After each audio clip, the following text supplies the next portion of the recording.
Black African power. What's good? What's happening? A well-organized lie. Defeats a disorganized truth every time. Woo, man. Y'all already know what it is, man. It's God killing the house. And I come to do what I got to do, and I'm going to do what I got to do. I'm standing tall. I'm standing strong. Hey, y'all know what it is, man. Bobby banging this bitch. What's good, family? Look, we got to pay these bills, man. Get this advertising going first. It's the Bible, the Word of God. That's April 12th, man, 2026. Sekou Keller versus Easy Bands. We got two continental Africans going in. I think it's important to say that they're continental Africans. Why? Because there's a diversity in Africa that's important to know about. Moving towards scientific literacy, being scientifically literate, Sekou Keller, appreciate the quantum leap, and Easy Bands. Hopefully getting beat down will move them in the right direction. Sometimes getting you beat down helps you move in the right direction, man.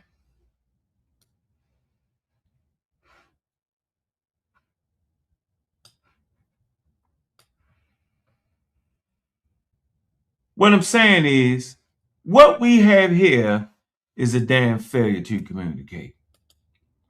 What we have here is a failure to communicate. Let me freeze that. Let me put that on the pen. Pen that. Look, we got 3 dynamic shows tonight.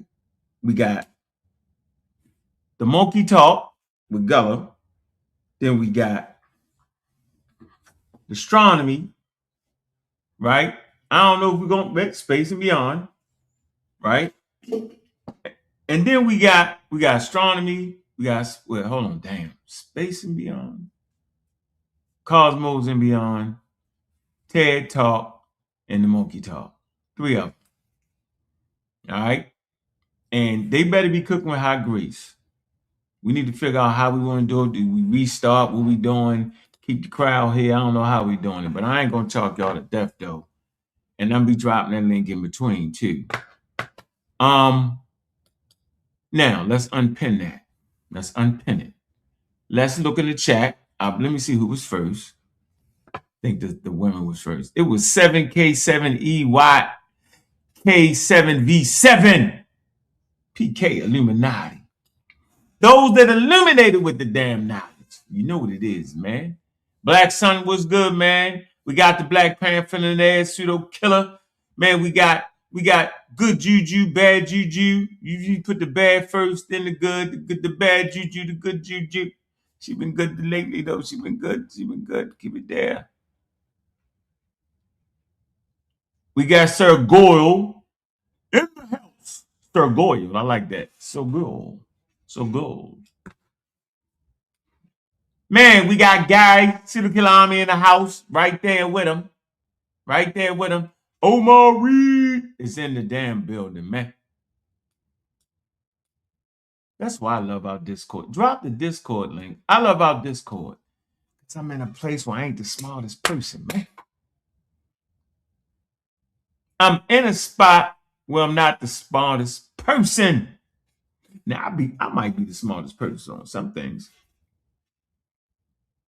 But then there's other things where I'm dead last. I love it. Well, I can just be me.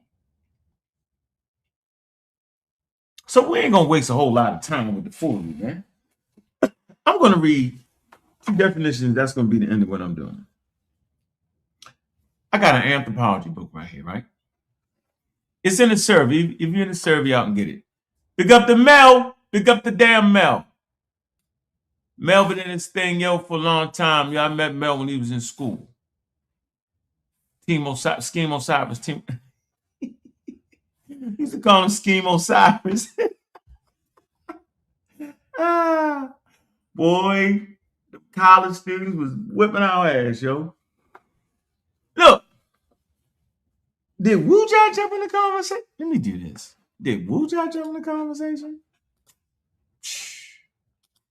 Did Wuja jump in the conversation? I remember when Wuja tried to act like the ancient Egyptians knew the elements. Element chart or something wild. He jumped in the conversation on Facebook. Don't land on the wrong side of the damn conversation. We're not going for the we ain't going for none of that, bro. Just come right out and tell them, yo. Don't make the Egyptians have something they don't got. Don't do that.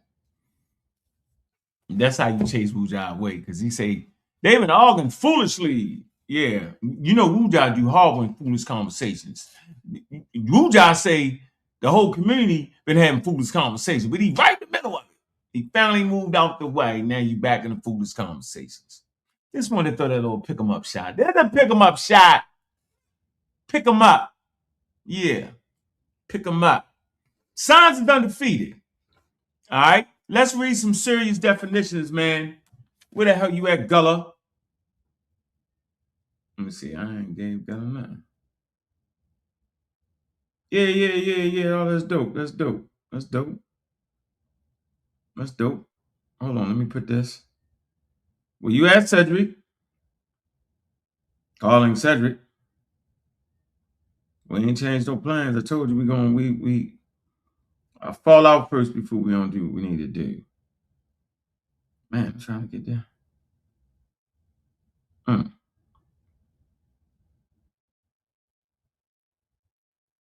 You this it? Mm-hmm. Send it to my email. All right. Got it. Monkeys. Damn.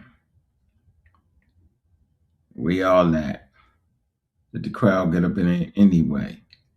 Did the crowd get up in here anyway?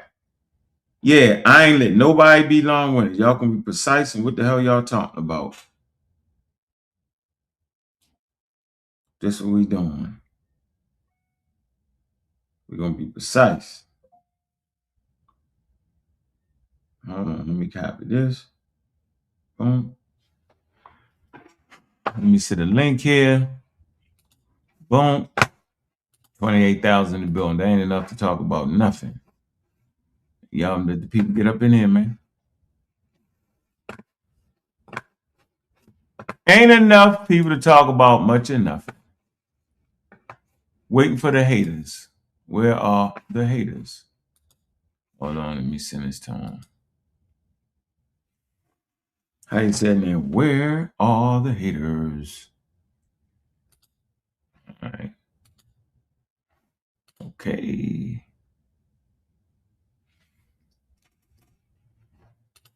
Let's see what that is.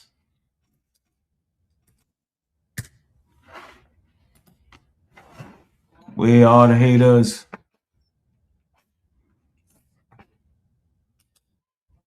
All right, got that. Let me make sure Gullah got the link. We can get into him. I got remember. I'm gonna read two definitions. Damn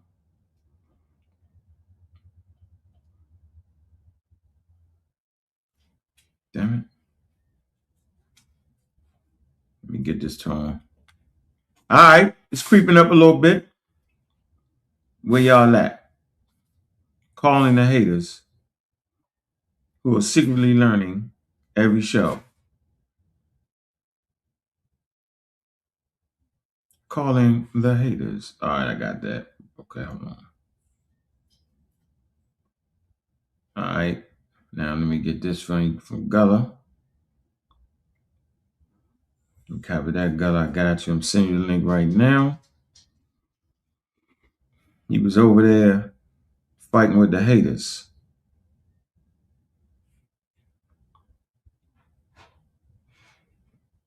No, he was. All right, got you. All right, there you go. Link. All right.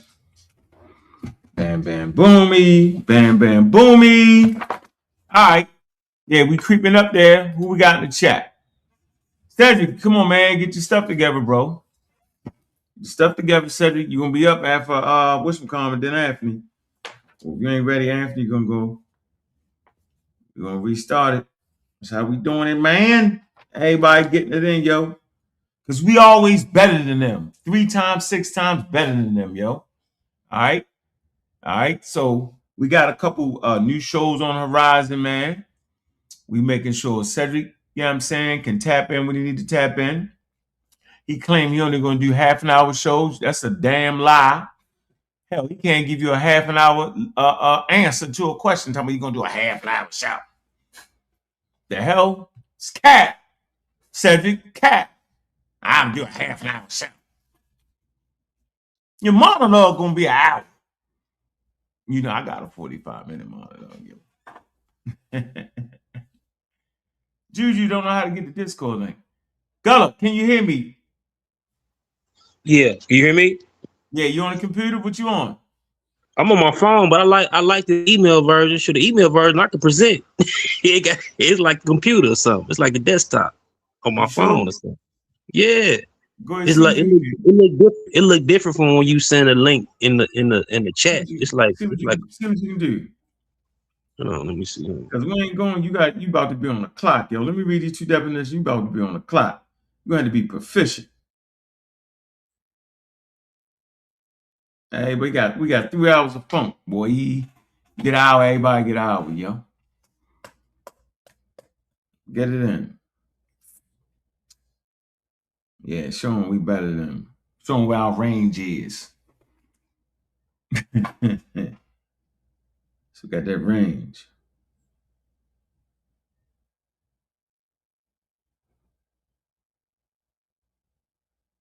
Our galaxy and beyond, my nigga. My fault. That was the text. Oh, that wasn't it. That ain't what it's called. It's called Our Galaxy and Beyond. Thought y'all changed the name of the show, yo. Y'all ain't changed.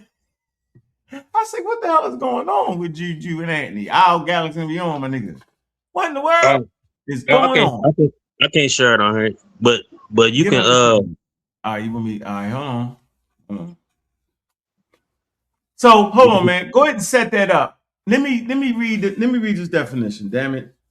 Because I'm slowing y'all down. I know it's Our Galaxy and Beyond. Galaxy and Beyond, I know it. I know.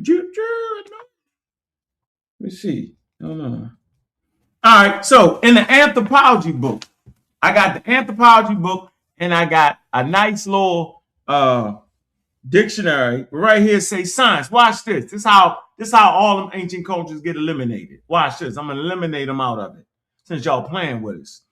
It says science, a systematic field of study or body of knowledge that aims through experiment, observation, and deduction, all right, to produce reliable explanations of phenomenon with reference to material and the physical world. The material and the physical world. Egyptians out the game. They ain't know nothing about no damn phenomenon. They was talking wild. They didn't even have the classic model of the elements. You know what I'm saying? Let's look that up real quick. No, we're not gonna look that up. We're gonna get off that. No, we're not. Because then I'll get started. But they didn't have that. Fire, water, what is it, yo? Fire, water, what else? Air, what else? What is it, Geller? Somebody in the chat. What is it? Fire, water, ether. Ether, earth, Fire, water, wind, wind. earth, wind, and fire. They was making an album in ancient Egypt, yo. No, they was making an album in ancient Greece. Egyptians didn't have it. They had another thing going on. So, you gotta have some kind. You gotta even know this phenomenon to study. All right. So don't play with me. If they had science, they would have quickly moved towards the element chart and start discovering elements. All that would have been in the game. It would have been possible. So I ain't trying to hear that. Now y'all make me play it hard. God play it hard now. Now, the next definition for science. Watch this. All right, here you go. Yeah, y'all can play with me if y'all want to. Now I'm drawing a hard line of sand. They didn't already treat you. Yeah, well, they have minor signs. Okay, at least you're getting close. Now they didn't have minor signs. Well, then what kind of signs did they have? If they don't got minor signs, what's the other signs? Yeah, I know. Now everybody on they didn't have minor signs. Boy, you can't trick me. Trick me once, shame on you. Trick me twice, shame on me. Been down this road before. You go. It says science, knowledge acquired by careful observation by deduction of the laws which govern changes and conditions, and by testing these deductions by experiment. Yeah, they don't have that. Also, a branch of study, especially one concerned with the facts, principles, and methods. The science, let me see. Technology, let me see. Training, science, fencing a sign. Okay. Once again, very clear here. The knowledge acquired by careful observation, by deduction of laws which govern changes and conditions, and by testing these deductions by experiment. Look, man, the Egyptians thought the gods was making this shit move. Y'all act like they ain't believe that, man. The Greeks thought that. Come on, man. Y'all gotta stop this, bro. They was testing the gods. That's simple for me. I don't know about y'all. That's very simple for me. Let's go, Gunner. Yeah, bro. Can you just pull up Katarine monkeys for me on Wiki? I got you. Hold on. You want your little thing too? Yeah, you can use that too. I would say too, I wasn't arguing, you know what I'm saying? You ain't gonna find you know, old world monkeys narrowly identified as the serial picture scenes in your mainstream articles, because that's used for convenience. So they use the paraphyletic tree as convenience, but convenience and tradition doesn't mean accuracy, yo. It doesn't mean that it's accurate. It doesn't mean that it matches exactly to the cladistics or taxonomy. It ain't really you know what I'm saying, an argument, because the brother was arguing labels. You know what I'm saying? I'm arguing the actual mechanism of cladistics and taxonomy. You know, so you can label it anything, you know what I'm saying? You can put any label on it, you know what I'm saying? You know what I'm saying? Because even when you use like old world monkey, new world monkey, it's kind of outdated. We don't even have to use it. You know what I'm saying? But it's used for convenience or whatever. But if you want to make it make sense of cladistics and be strict, because I like to use strict cladistics and use All right. all the, you know what I'm saying, ancestors in its model. You know what I'm saying? This was for my presentation I did already. I can check that presentation out too on this channel, Pseudo Killers. I did it on Humans Monkeys. I did this a month ago. And they say if humans evolve from monkeys, why are there still monkeys? I'm not arguing that. I want to look at the actual chart, because we already talked about that already.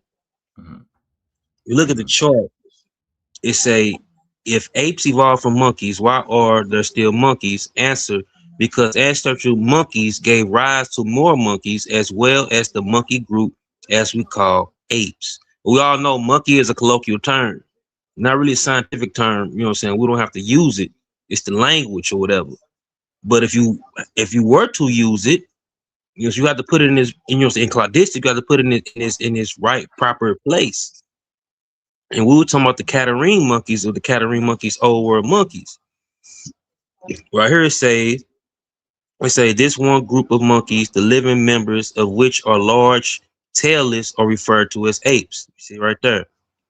You go down further, it say ancestral Katarine can be regarded as an early monkey. It or a close relative gave rise to monkeys we call apes, as well as more monkeys. You know, so of course it took several steps down the way, because Catarines have two branches: the Cereopithecines and the Hominidae. The Hominidae are apes, and Cereopithecines are what we today call old world monkeys, or modern old world monkeys. But in a quadistic, in a monophyletic sense, if you were to use that, you can't just single out Cereopithecines and only call that the old world monkeys. You will have to start at the Catarrhines, period, and include apes as a whole if you were to use that label or that term in a strict cladistic sense. Not a broad sense, but a strict cladistic sense. So what's that difference? You said, When what's you the say difference? that, when you say it that way, what are you trying to actually convey? You said, oh, because like, because it's a problem in the language. You know what I'm saying? So like, what you saying as far as like old world, when I say old world monkeys or the No, way it's used? the statement you just made. Oh, about being narrow and Yeah. strict. Yeah. Wow. Yeah. What's the Oh, point? just being. I just like to be strict because it contributes to the actual monophyletic model, yo. So monophyletics is king. You know what I'm saying? Paraphyletics is still used, but it's inaccurate and it's misleading, and it's only used for communication purposes, and it's only used for like conveniency, and you know what I'm saying, for so just for the public. But if you know what I'm saying, Yeah. talking strict linguistics amongst scientists, you know what I'm Right. saying, you're gonna use the strict sense. It's like my Right. boy Clad Reptiles, like our boy Aaron Raw. You know what I'm saying? Like the sister on Gut Sick Give Me. Check them channels out too. Milophyletic. So we have milophyletic. That's where they at now. You're saying that's where science is moving to, correct? That's what science is moving to. And the reason And they because just of left. that, Hold on. They just and they trying to move out of what? they're trying to move out of paraphyletic models. You know what I'm saying? Strict models are becoming more popular. It's coming on the rise. You know what I'm saying? How you spell that? P-A-R, para. Para, P-R-A-P-H-Y-L-Y. Same word with the para on the front, correct? I think yeah, that's it. yeah. All right. Okay. All right. And you saying so this is where the conversation is really at, bro. All right. And we trying to get just give the people the correct nomenclatures, right? Yep. Because they're moving out of it. And science always change, right? Mm-hmm. Even It's even a lot of Go ahead. even a lot of professional evolutionary biologists, just like my boy Clint said, they still can't get around it because it's based off the tradition. Science still have a philosophy, like my brother say. Say it again. I said science still have a philosophy, so and tradition. So it's still like, saying some biological evolutionists, they still might use the paraphyletic model. They can, they don't get their head around it. Mm, mm, mm. I like that. So for me, that's where the conversation is. And you think you're not understanding that. You think they're not trying to see that transformation right there, right? Or they don't Yeah, know the time to make a transformation right there. yeah. That's why a lot of times when I make the discussion, you know what I'm saying, we have discussion, me and the dude, we was talking past each other. You know what I'm saying? He was discussing the labeling, you know what I'm saying, what he was referring to old world monkeys as narrowly just the Cereopithecine. I said, no, I'm not saying that, because those are modern old world monkeys or modern monkeys. I'm not saying that humans don't come from modern monkeys at all. We come from extinct dead monkeys. You know what I'm saying? Or dead Catarrhini, extinct dead Catarrhini monkeys. Hell, they're still living. Oh yeah. And that would be a problem with it. And then too, if you go to Wikipedia, the Catarrhini, the Catarrhinis, and actually, I like how it explains it. It discusses it very well in there. Mm-hmm. Mm-hmm. Yeah, so paraphyletic, yep. And I got that off till I spelled that correct too, just for the record.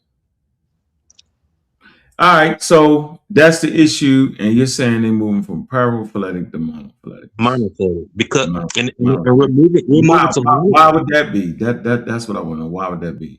because with monophyletic trees, you know what I'm saying, which I'm saying, it kind of the idea started off All right, let me do with this. Henning, the scientist Henning. If you look up Henning, he, you know what I'm saying, he brings it forth in 1974, Mhm. but it came to surface in the early 1990s, which is still recent. You know what I'm saying? And because we have DNA now, you know what I'm saying, you have to match the DNA with the phylogenetic trees. Mhm. So with the DNA, you know what I'm saying, it's not as a separated, you know what I'm saying, connection or relationship. It's a more narrower you know what I'm saying, smaller grouping. So you have Mhm. to group, you know what I'm saying, all the simians together, including its ancestors and descendants as simians, or you know what I'm saying, colloquially monkeys, Mhm. as we talk. And then from simian, which is all monkeys, you know, so all you know what I'm saying, all the well I say the simians are all the primates that can't synthesize vitamin C. Or all the not all the down, I'm sorry, not all the down facing. No, that's all the catarrhines. Mhm. But all the simians are not can't synthesize vitamin C. They have to eat it in food.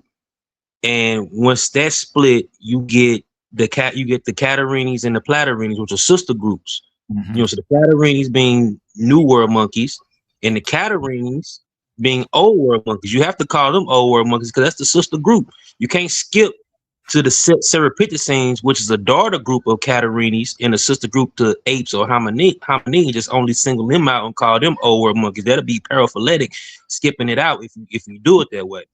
So Mhm. you would have to call catarrhines old world monkeys too. Mhm. So let me put this up for you. All right, so we can see it. Oh So yeah.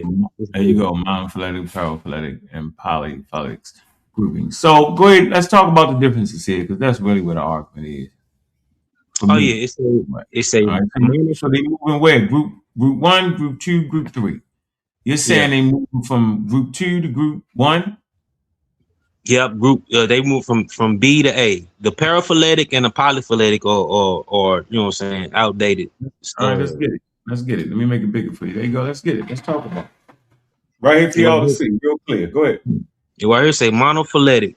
In this Mm-hmm. tree, grouping one, consistency of seven species BH, you see right here, Yeah, I is see a it. monophyletic group or class. A monophyletic group is made up of an ancestral species, which Mm-hmm. is the species B, Mm-hmm. and in this case, in all its descendant species. Only Mm-hmm. monophyletic groups qualify as legitimate taxa derived from cladistics. Well, that's an interesting statement right there, bro. Ha Oh ha yeah. ha. Yeah, that's how we get them, yo. That's the slide I had in my back pocket, yo. Back pocket slide. You know what I'm saying? Yeah, I can't let y'all get too far out there. I gotta be right there trailing. You know, it's like a long distance run. You keep them in sight. Yeah, it's And you deep. see, and you see Mm-hmm. right here, paraphyletics grouping two does not meet the cladistic criterion. Mm-hmm. It is paraphyletic, which means that it consists of an ancestor A. You see it at the bottom. In this case, in some, but not all of the ancestor descendants. Mm-hmm. Grouping two includes the descendants I, J, K, but excludes B and H, which also descends from A. Mm-hmm. So how could you skip? How could you skip right and call Cerapithecine old world monkeys and skip past the Catarrhines, which is the sister group to the Platyrrhines, which are new world monkeys? So you, if you want to label it that way, you'll have to call Catarrhine monkeys, old world monkeys too. Mm. So let me show y'all why I did it like this, because I wanted to show you how much command this brother got of the damn material, bro. That I can just throw a slide that he never seen in his life and give y'all exquisite explanation what the hell's going on. This is clear right here, right? But go ahead, yo. Now with the last grouping. So now we gotta see why scientists would shift to grouping A. But go ahead, you in grouping three.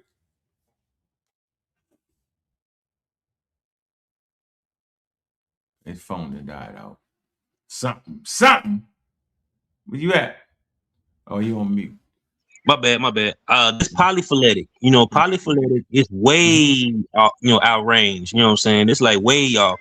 This thing, you only gonna group things together just the way they look. You know what I'm saying? And I hear it say polyphyletic. Mm-hmm. Grouping three also falls, Fails. Fails. Yeah. fails the test. Mm-hmm.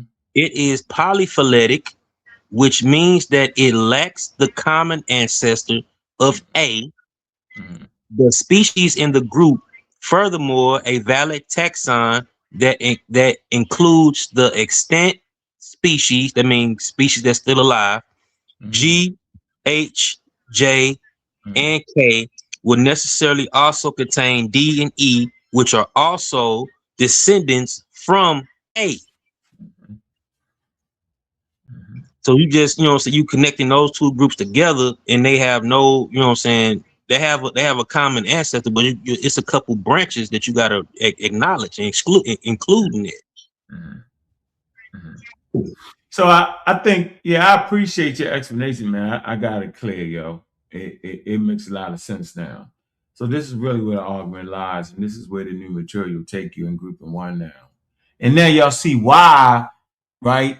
It moved from B to A and why C, right? Poly phyletics, it don't work. Y'all get it? See, this is where the damn rubber meet the road at, bro.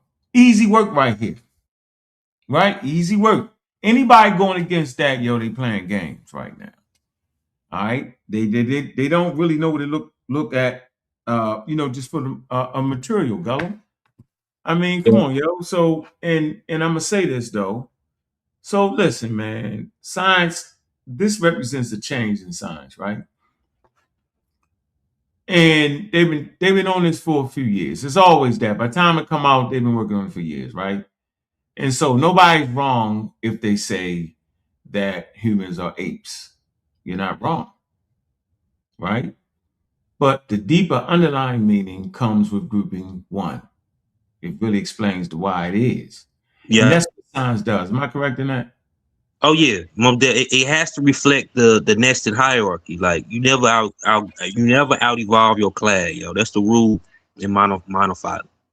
And it would make sense because I make statements like you are a museum, a suppository of everything that you evolved from, right? And basically that monkey always been sitting there at Yeah. 40 billion. Yeah. Yeah. And we're still low fish. We're still fish too. You know what I'm Yeah. saying? All land mammals are basically still fish. That's why most land mammals we need salt. You know what I'm saying? Our diet. And Mm. every time you Whoa, take a whoa, whoa, whoa, run that back. Whoa, whoa, run that back. Run that back. What?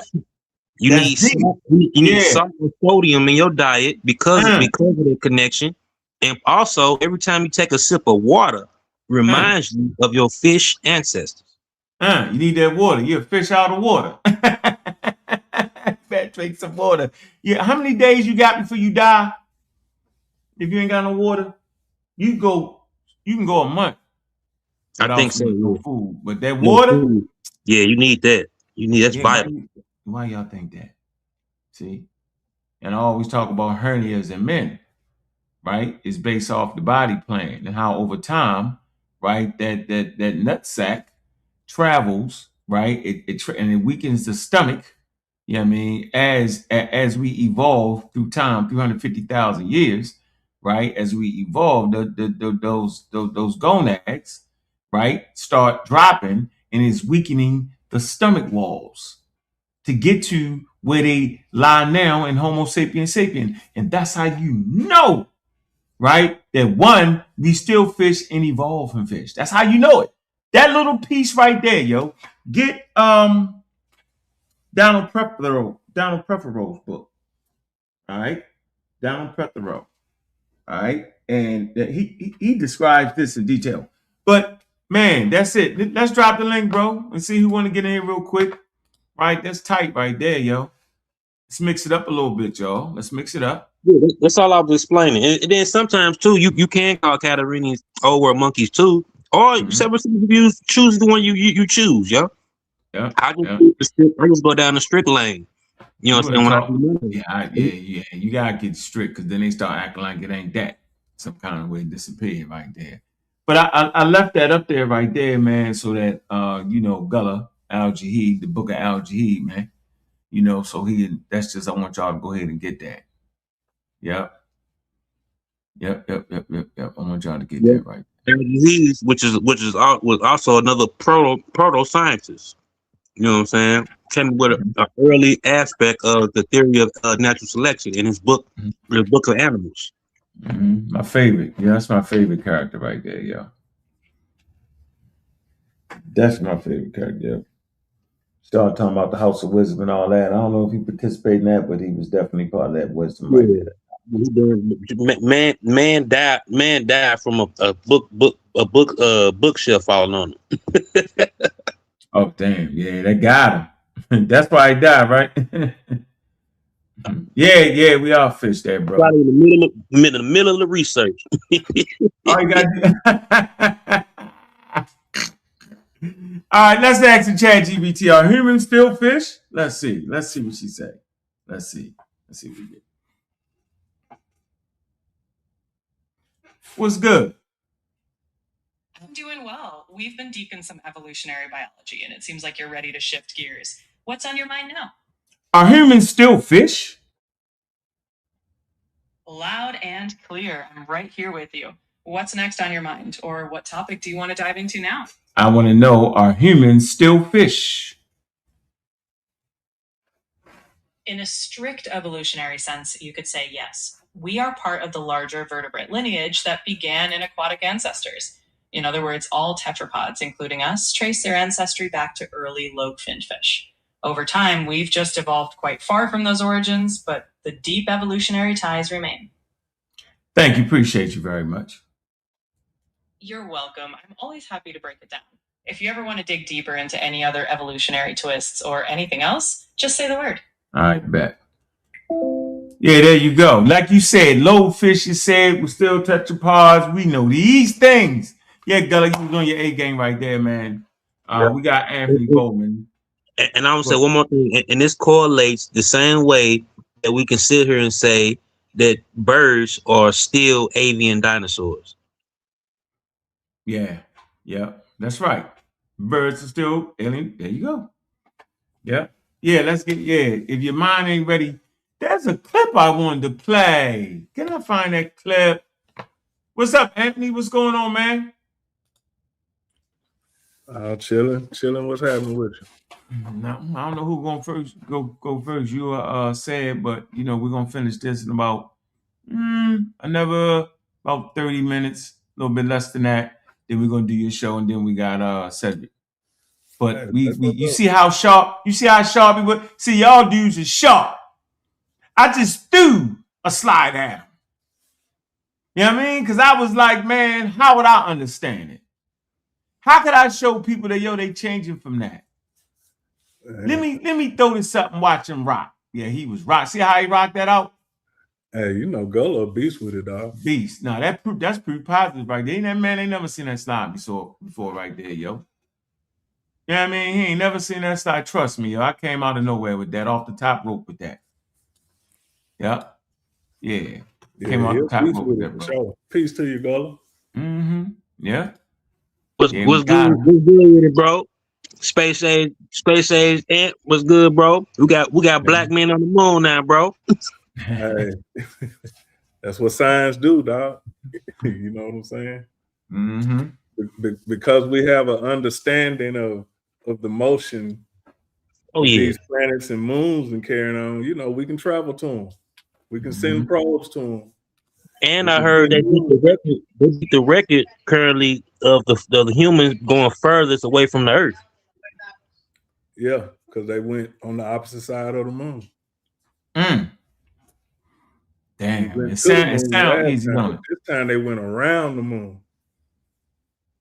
So Touched up the Van Allen boat a little bit. Touched that a little bit. Them conspiracy theorists, yo, they don't even understand the Van Allen belt. Man, I forgot all about that. I ain't heard that in so long. Yeah, they touched in there a little bit. You know what I mean? They touched it. You know what I mean? Van We Allen. here. Yeah, we here. That radiation, you know what I'm saying? Yeah, we in the game, man. What's up, Cedric? What's good, bro? What it do, what it do, what it do, what it do. Peace, Yeah. Space Age, Gullah, easy work. What's good Eloquently with done. it? Eloquently done. Easy work. Mm-hmm. Peace to you, said. Peace, bro. Mm-hmm. Let me give y'all a little secret. Y'all don't know something. The reason I understand this subject with the level I do is because I got my butt whooped arguing paraphilology with Gullah for weeks. So y'all usually, as usual, late to the game because y'all don't have the resources built around y'all to push y'all in the right direction. I got my butt handed to me 3 weeks straight, every argument from every angle. But when you have academic integrity, you simply adhere to the current model and the current understanding. If you claim to be a scientifically literate, you should be able to understand what Gullah explained. No arguments, no running around. And it's just accept that you're a West Side jungle monkey. Ha! Ha! What's going on, Ether? What's good, bro? You gotta unmute yourself, bro. Hey, can you hear me? Yeah, we can hear you, yo. Yeah, man. I'm in the building. Listen, man, it's just the conversation that we had previously about science is just contextual. I just want to say that and point that out to you. Well, explain that. What do you mean? It's just contextual. We think it's more than that. Explain it. Well, what I'm saying is it's in the proper context that you said. If you say it's the 17th century, then you're looking at it from a modernist perspective. Okay. That's what I'm saying. Okay. Am I making myself clear, or is it clear enough? I don't. You heard that definition, right? What's the back? I don't know. You heard that definition, right? We read, right? I didn't hear any. I'm hearing like interference. Let me see. Somebody All have right. a Yeah, fan. that's you. I'll mute you out, you for a minute. That's you in the background. Yeah, you read the definition, though, right? Yeah, I read the definition, but what I'm saying is, so in the proper context that you put, if you're gonna say the ancient ancestors use science and they use modern science, you're wrong. They didn't. You wouldn't put it in that perspective. That's what I'm saying. But if they use observational or applied science, you would say that's correct. So nobody's actually wrong. But the way that you put it, natural philosophy, right, wouldn't be considered from a modernist point of view. Am I correct or am I wrong? I don't Correct know. me. I don't know. I don't know about all the terms. What I do know is it's called natural philosophy, and I'm comfortable with keeping it right there. That's what they did. That's what they said they was doing, and I'm gonna leave it right there. I don't gotta add them to that. That way, y'all disrespecting these cultures don't drag them in places that they didn't even care to be. I think natural philosophy is a beautiful thing. That's their system. I'm comfortable with it. They did great things, yo. They pushed us forward. I appreciate that. Same with the Egyptians. I love their temple systems. Great. Yep. Yeah, not an issue for me. Natural philosophy, that's it. It don't gotta be science, not at all. It's natural philosophy. And then it would take the study for y'all to understand what natural philosophy is. But you can't learn what it is until you get the science thing out your head. You gotta get the science out your head to know what the hell it is. But y'all don't want to study Greek culture, right? Y'all don't like that. And I told you it was the atheism that kind of helped me because it took me straight to Aristotle's, Plato's, and So I gotta stop you at there. What helped you catapulted you into understanding what you understand now? it's a Greek I philosophy. think it's through the rigor of science itself, but atheism is a philosophy. Am I correct? No, actually, it was those who went against the state-sponsored religion. Everybody done heard me say this for like 20 years No, now. answer the question. No, Is that's what it was. No, it wasn't a philosophy at all. It was those who you cut me is it off. a Bro. philosophy? You cut me off, bro. No, it's not a No, but philosophy. you. All right. It's not a Well, go philosophy. ahead. What are you talking about? It's not a So philosophy. atheism isn't a philosophy. No, it's not a philosophy. Not a damn philosophy, bro. Where you get that from? Oh man. Philosophy of what? Not trying to philosophize. They're just simply trying to ask questions about the natural world, about the God. Make the definitive statement that God exists or don't exist. That's not how it started out at all. I told No. you. Answer the question I'm trying No, to it ask didn't. you. No, Do that's not how it started out. scientists today make the definitive accusation that God exists or don't exist? I don't know what you're talking about. Go ahead, Gully. You want to jump in? Yo, this is segment. Y'all gotta get out. Damn. Yeah, I'm right here. Man, let me Yeah. jump in. No, I don't know what we was talking about. I had jumped. I have a side conversation. Oh, yeah, don't worry about it. What's going on, Juju? How you doing? Fish. You got some background noise. Go ahead. What'd you say? Fish. All right, she says fish. That's what Gullah left off of. We left off of fish. Oh, this was left off. Okay. I thought. Aoife, real quick, I want him to pull up a source where it says atheism is a philosophy. It's a position. That's it.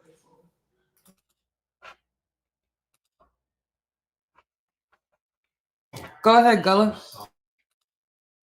Oh yeah. I thought I had concluded there with the fish. You know what I'm saying? That, Yeah, you did. You did. I was just saying, Yeah. get in the conversation though. What we talking about? Aoife has some points to make. He think atheism is philosophy. I don't think it is. I told him it's basically for me. It ran me into the Greek philosophers, right? And what they was doing, they was put them in. They was questioning the gods. They was going against the state-sponsored religion. Most Oh of yeah. them weren't even non-believers. They weren't even non-believers. Most of them it wasn't. Yeah. So some of them still would believe they asked question. You know what I'm saying? They was questioning. You know what I'm saying? Zeus and all that stuff and nature. You know, they was using their observation. Yeah, they was trying to get that off. But that was kind of like a shift in thinking, y'all. That's what's important to the science conversation, Aoife. It pushed them to natural philosophy. You gotta have natural philosophy before you can even get to science, though. Really, that's the real talk. So my question again. Not that I know of. Do scientifically literate individuals deal with a definitive statement that God exists or don't exist? I think it's a more scientific position to say that there's a possibility. Out of the realm of science. There's a possibility. So it's a category fallacy to even make that statement. So to bring new atheism into it, I mean, you don't deal with that in science I at didn't all. bring no new atheism into nothing. I said those who went against the state-sponsored religion. That's not new. That's the original thing. And I said that's how I got me to scientific thinking. I am purposely not getting involved in the conversation because I don't want to go down the rabbit hole. But this is an easy conversation to have, and I'll teach, but I'll not go back and forth. I'm talking to the brother. I'm talking to Ankh, bro. See, you had to cut in. Yeah, everybody gonna get in though. We ain't gonna argue with each other. We're gonna get in respectfully. Well, I refuse to talk on anything. I'm just saying. Let's clear it up real quickly then. Methodological naturalism, the foundation of science, makes no claims for or against a God. With regards to methodological naturalism, science is neutral. With regards to methodological naturalism, science, we make no claims for or against a God. It doesn't exist within the realm of methodological naturalism. And that particular position is a scientific one because we cannot never make any definite statement. Science is a ever evolving, it makes no definite statement, no absolute statement about knowledge. So in contrast to philosophical naturalism, which claims no God exists, methodological naturalism stays away from making definitive statements. So within the realm of science, we don't care about a God exists. It has no explanatory power. It's irrelevant to the conversation. There you go. Drop it like it's hot. So if you chatty in the patty, hit the damn link. All right. We're not playing chat. If you make too many statements in the chat, that means you chatty in the patty. Chatty. Chatty patty. Chatty patty. So, I think Aoife jumped off. He said he's not talking, Cedric. Fine. Let's get this straight right here. I think that conversation about the monkeys was a great one right there. Go ahead, yo. You got a couple more minutes, man. That's where you at with it? Oh, yeah. I think you kind of brought that home right there, bro. Eloquently. Oh yeah. I want you to bring up the Catarini article. I got it. Okay. I'm just showing that, you know what I'm saying, you can also classify Catarinis as monkeys too. Got it. Here you go. I mean old world monkeys, I mean. That's what I mean. All right, where you want me to look at? Yeah, go up a little bit. Oh, it's up. Wait, description? No, the first paragraph. Oh, all right, got you. Yeah, right there. Like they say the par of order Catarini. And it say known commonly as Catarini monkeys, old world anthropoids, you know what I'm saying, which anthropoids mean human-like, because anthro is Latin word for human, people or human. And they say or old world monkeys. And they say you can call them old world monkeys, period, too, if you're using the strict, you know what I'm saying, in a strict cladistic sense. And they say consist of Sauropithecus, which is a modern old world monkeys, you know what I'm saying, the groups that we call old world monkeys today, or you can loosely call, you call them that too, which is the sister group to Hominidae right here, which is apes colloquially. And they say in 1812, what to say, Godfrey grouped those two groups together and established the name Catarini, old world monkeys. It's that's the original classification of Catarinis. And they say its sister in the infraorder semiforms. Semiforms is the base group. That's the all the group, the ancestor of Catarines and Platyrrhines, New World monkeys. And they say it's perf order Platyrrhines, New World monkeys. There has been some look. This where it gets. This where the rubber meets the road right here. There has been some resistance in directly designate apes and thus humans as monkeys, despite the scientific evidence. And what's the scientific evidence? That's using monophyletic trees along with the genetics. And it says, so old world monkeys, it got the little tab up. We got all the sources too, in case person don't think you don't got no sources. We got all the sources right here for that statement. Right here. And it says, oh yeah. And it says 1, 2, 3, 4, 5, 6, 7, 8, 9, 10 sources. We can go about human primates as models of human development. What is a primate? Color vision. Primates. Spermatogenesis. New insight to comparative testicular organisms. My fault. Organizations. Got you. Let me see. DNA. Secret New World monkeys. Markers. Another molecule right there. Chapter 4, cell tissue. Yeah, we go over all these. That's the same one right there. Yeah, and it says so old world monkeys can be taken to mean, because old world monkeys is a label, yo. It's not the actual class, it's not the actual taxon, it's just a label, a colloquial label in wording. Right, gotcha. It says so an old world monkey may be taken to mean the Cereopithecines or the Catarrhines.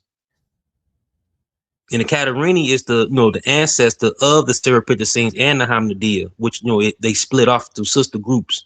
So it would be crazy to only call New World monkeys, New World monkeys, which is the sister group of Catarrhines, skip over Catarrhines and go straight to the daughter, one of the daughters of Catarrhines, and only call them Old World monkeys, excluding apes and excluding the actual ancestral branch that they come from. That would be paraphyletic grouping. So that's how we just showed on that chart earlier. Yes, got right. Catarrhini are sister groups to the New World. Yeah, we read the Bible. It said the Catarrhini are all native to Africa and Asia, members of the Perv order called Catarrhinis. If they're native to Africa and Asia, they're Old World monkeys, y'all. Because that's the old world. They're talking about the old world. The old world. And y'all know when humans evolved at. Where they evolved at, yo.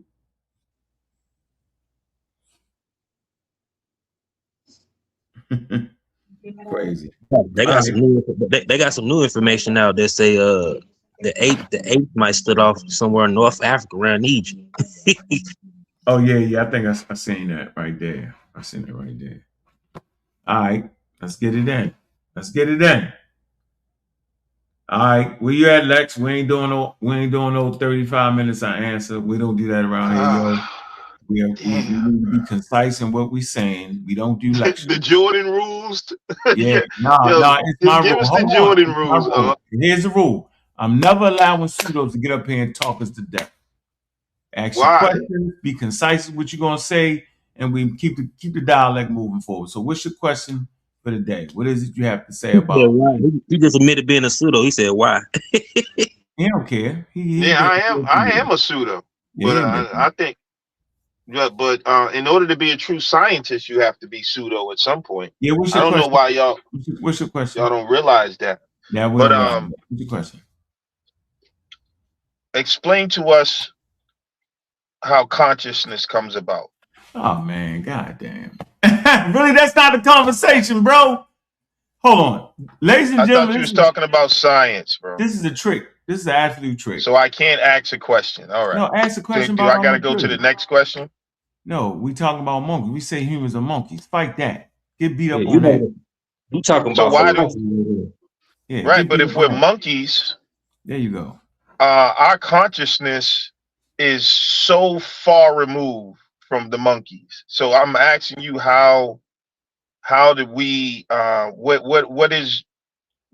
did the consciousness part, when did that happen? Like when how do you explain consciousness in terms of self-awareness? And the primates have self-awareness. If you don't know, you ever heard of the mirror experimentation? I'm talking about I didn't say they didn't have any. I didn't say they didn't have any self-awareness, but the difference between us and monkeys and our consciousness, our intelligence, our capabilities, our desire for things beyond just survival, art, love, morality, even scientific inquiry. How do y'all explain consciousness? You back on that again? Man, get out of here, man. Fish got I mean, I don't. It's cool. You don't have to answer, bro. You ain't got to get mad at me. I'm just curious. I'm saying because you clearly heard me say what I said and you went back to it. I'm sorry. We just talked. Okay. Yeah, we just talking about the monkeys. And first of all, they found a fish now that got consciousness. So really, the consciousness is still way up in the air, and it's a breeding ground for pseudos. That's the real thing here. It's actually a breeding ground for pseudos, right? Write a whole lot of books, everybody talking, because it's not clear, yo. I don't know how you so clear on the subject matter is not clear with scientists. I find that to be quite amazing.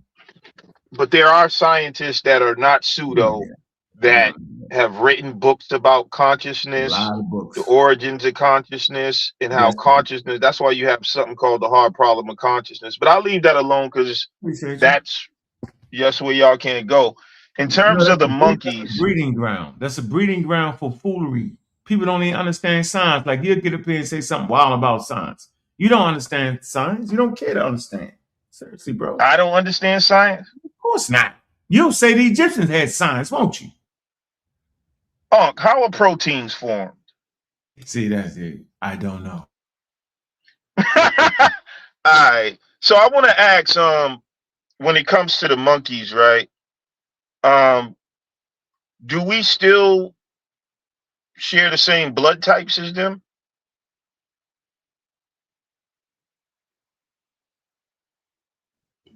I'm not sure. I'm pretty sure we do. We sure, you know what I'm saying? Man, y'all got some studying to do, bro. So does anyone know? And if we don't, then how do you explain like the mass change in blood type? And also, in evolution, how did the Rh negative play a role? Because you can't mate with other people with you know what I'm saying, certain things with the Rh negative. Where's the evolution of that? So I want to know about the blood types and how does Rh negative blood play in evolution?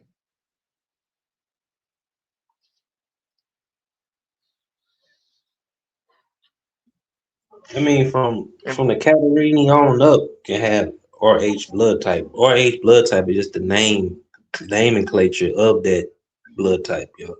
Catarrhini's have Rh negative blood? So do black people. So do Africans. Are you saying? I know black people have Rh negative blood. There's a group of people in every race that may have Rh.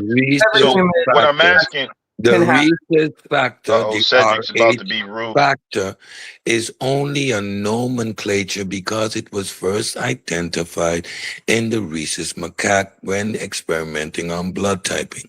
So that's the only reason that Rh factor is being codified as having something to do with primates. It is a factor, a receptor that exists on some blood types. There are other individuals that do not have that specific protein or hey, Cedric, receptor, and those are called rhesus factor negative. Where do we get the rhesus factor from?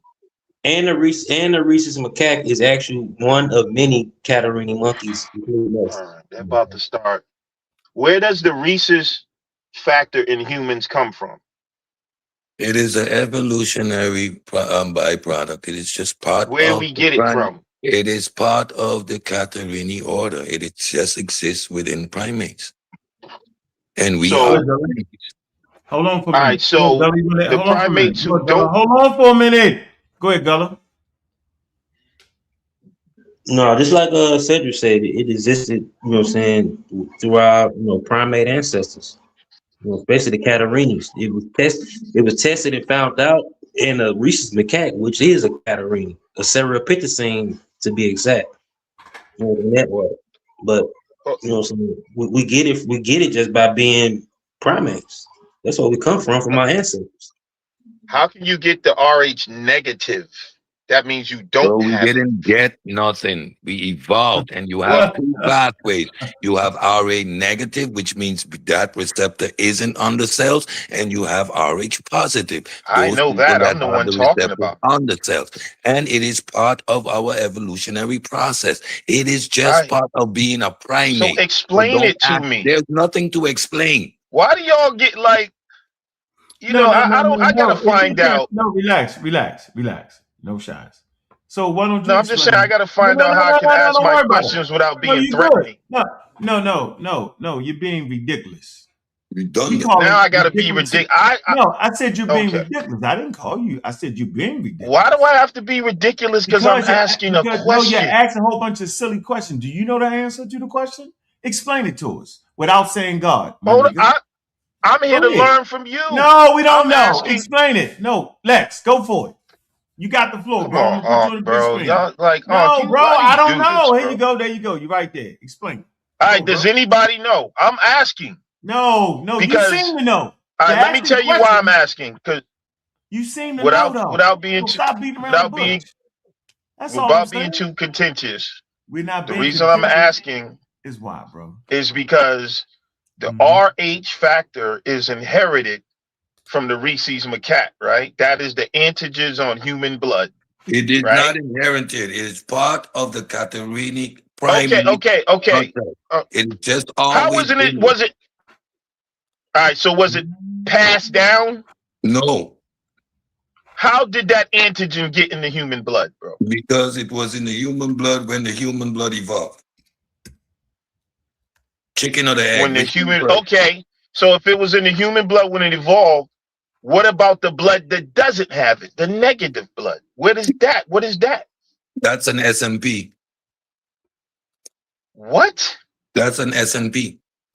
No, why is it? Why do we have SMP? Because you have you have a mutation. What I'm asking is, you have a mutation in the genetic code which produces some people with a rhesus factor positive and some people with a rhesus factor negative. This is the same throughout the primate species. So when you test all animals, some will be rhesus positive, some will be rhesus negative. And when I say animal, I mean in the primate order.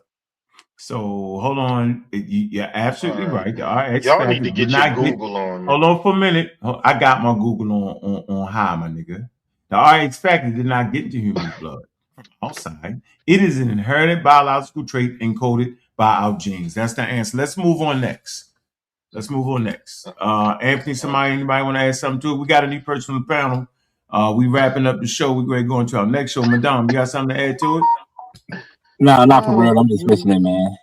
Okay, all right. So you tell us that the intelligent designer did it, though. See, that's what the listening audience don't know. You are an intelligent designer, which is very unintelligent. So I'm confused. See, what's not cool about when you do that? That's like what? I did it like you did. That's like me walking into a mosque, right, and just having a conversation with somebody, and the people go, "Oh, that's a Christian." What? So what you're doing is. Are you serious right now, yo? Yeah, because like you pointing out that I'm aren't you? Because you pointing out that I'm an intelligent designer is like a cult tactic of someone saying he's not. Are you ashamed? He's not a part of our thing, and so don't even listen to him. And his question, it's just not cool. Really, don't listen. Nobody listens to you, really. You didn't hear him. You didn't hear him, Mom. He don't feel like he's a part of. Huh? No, I don't want to be a part of this. Yeah, that's what you said. He said, you mentioned intelligent design like I'm not a part. A part of what? Let me ask y'all. No. Evolutionary wise, do you think y'all are nice people? No. Do y'all are y'all good people? Does that matter? No. I don't even care, Lex. I'm good people. I don't even care. I don't know what I am. Depending on who I'm talking to. If I'm talking to you, I'm the boogeyman. Because this is what you're trying to promote from our community. I'm the boogeyman. This is where I'm standing at. And see, people need to know this. Intelligent design, ID, is a pseudoscientific argument for the existence of God presented by its proponents as evidence-based and scientific theory about life origin. Right. It's a sham. It's a leading proponents of idea associated with the Discovery Institute, a Christian politically, look at this man, conservative think tank based in the United States. ID, come on, bro, is a form of creationism that lacks empirical support and offers no testable or tenable hypothesis and is therefore not science. So why is the person asking us all kind of questions thinking you're being science? You're tricking people. We call it a scam. Matter of fact, we call it the ID scam, bro. It's pseudoscientific. You following pseudoscientific ideas from asking a question? Then you say it's like being no, because you plan us. I just rather say who you is. Anyway, man. Look, okay, I'm playing you. We're out into it, right? We need to segue. Who going first? Where you at? Yeah, we gotta segue into it. We gotta segue to our next thing. Y'all think we should hit the reset button? How y'all want to do this? Just wanted to get you out the game, Lex, because you're wild. Who ready to go? Anthony or Cedric? Anthony could go because then I'll when I'm doing a presentation, I'll jump on the PC. on the laptop. All right, get that together. All right, get that together, man. I'm Look, we ready, Hey, do you still use Dino Bird as a because you used to put up that picture of that Dino Bird all the time, try to say that was a transitional fog. Do you you remember you used to use that? You still want to use that in today's world? Yeah, I do. And good joke. Because you know that was discarded. You know that was discarded, right? I can't even. Yes, it was. Anthro. What's Dino it called? Bird was discarded. Damn Dino And you. Bird. What's it called? You done made me forget the scientific name with that. Yo, that's a good joke, right there. They called it Dino Bird, bro. No, not yours. Anthro. I can't even get the name. Yeah, but it was. I mean, they called it Dino Bird, though. What are you talking about? What are you talking about, yo? He talking about I can't get from China. No, man, he messed us up. That's what pseudos do. It's called Arthro. I can't even think about it. It's just Donald Bird. You used to put that up all the time, and this is an example I'm talking about. Where at one point I remember you used to put that picture up all the time. Matter of fact, I remember one time you put that picture up and said checkmate.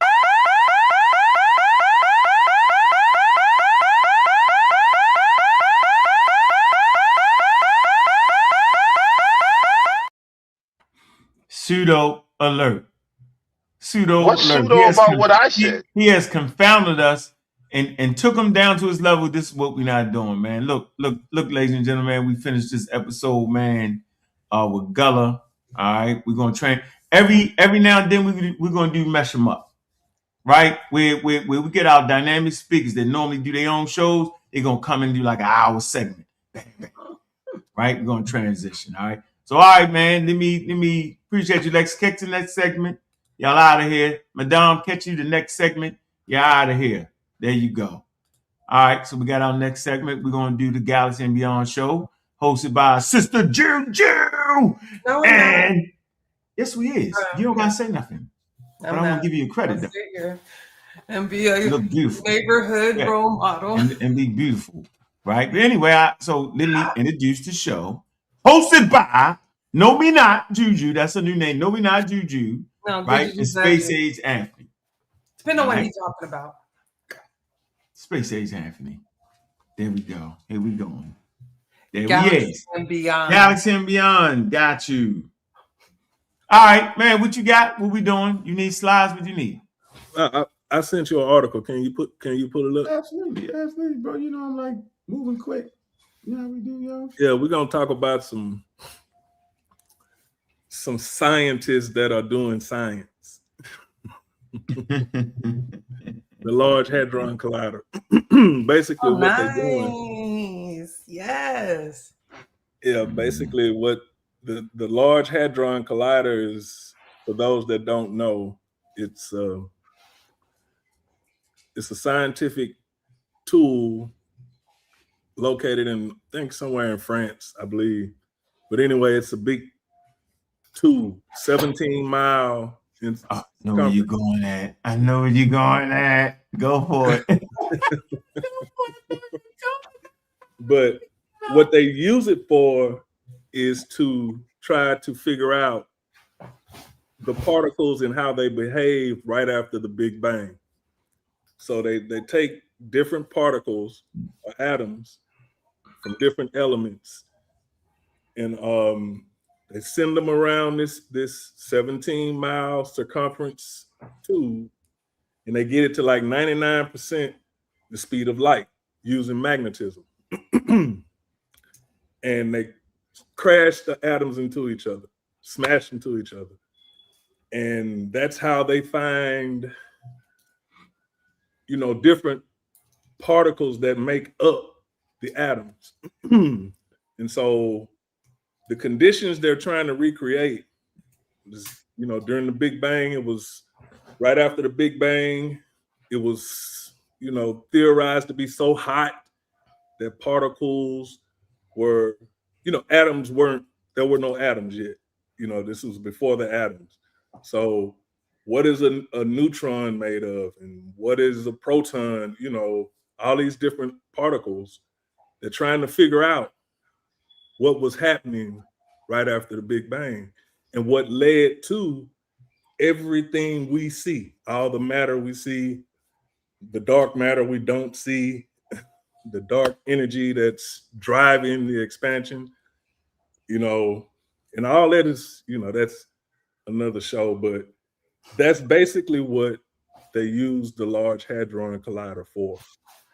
And, you know, you got some people talk about they're trying to create black holes and all this here. No, they're trying to get to an understanding of what led to what we see today. So it's that critical point right after the Big Bang that we're trying to get an understanding for. And those scientists have come or have created the best condition yet, you know, today. And this article is, I think it's a few days old. It's fairly new. It's a fairly new article. Hold on, I got it. Hold on. Let me pull it up.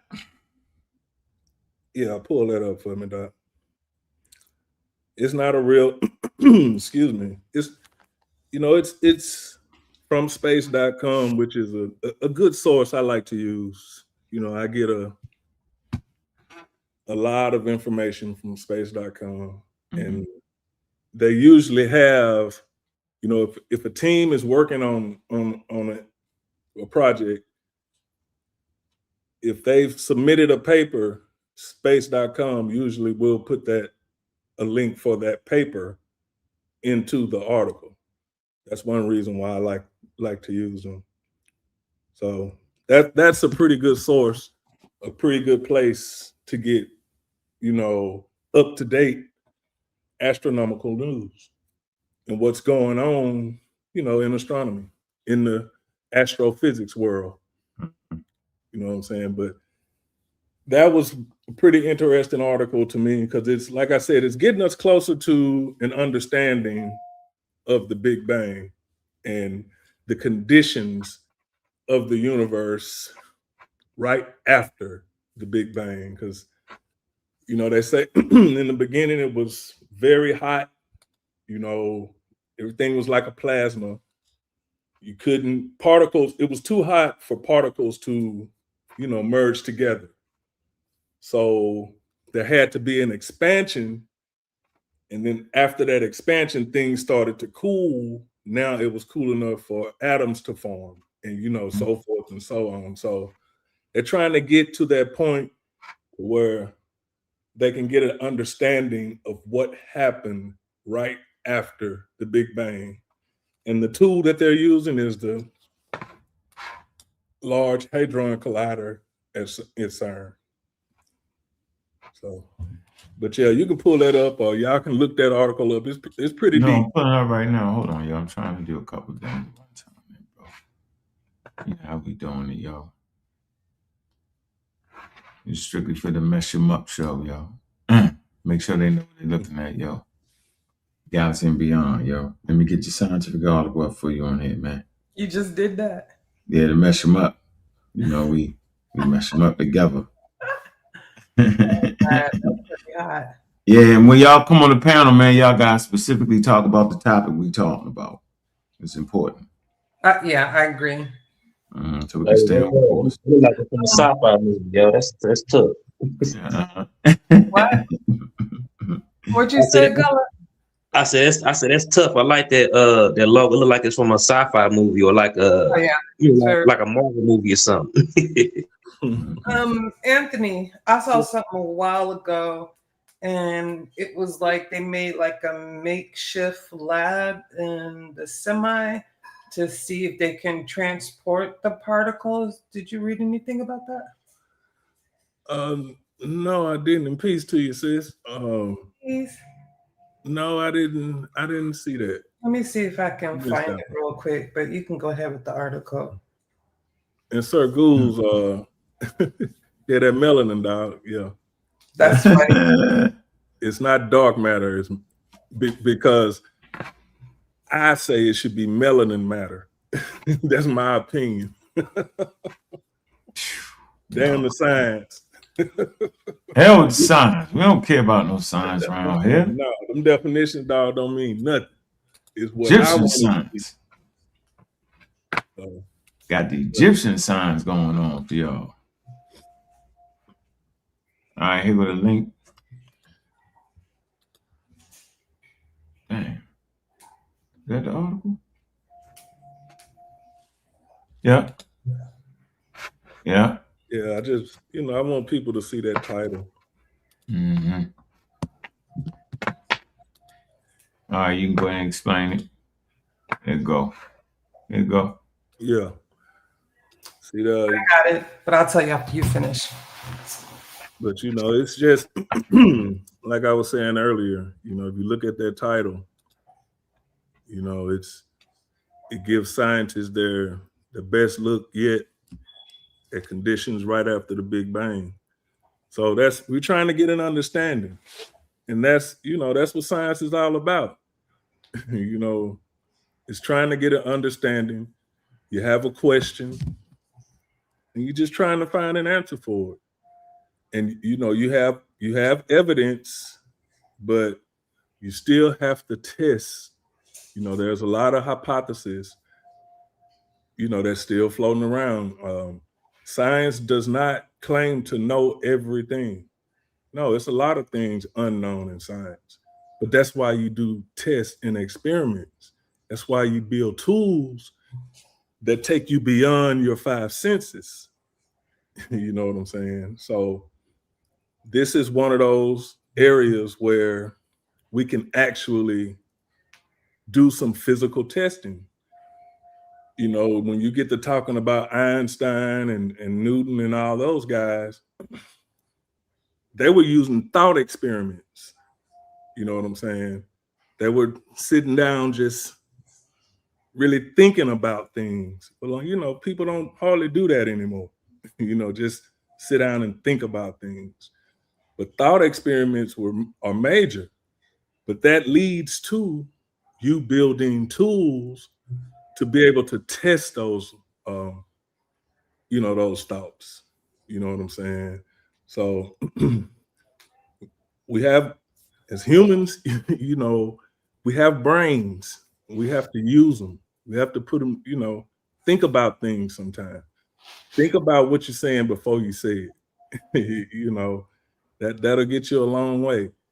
And don't be afraid to listen, because nobody knows everything. I know over here on the Pseudo Killers, I've never heard anybody say or act like they know everything. But we run across people that think they can overturn science all the time and make it what they want it to be.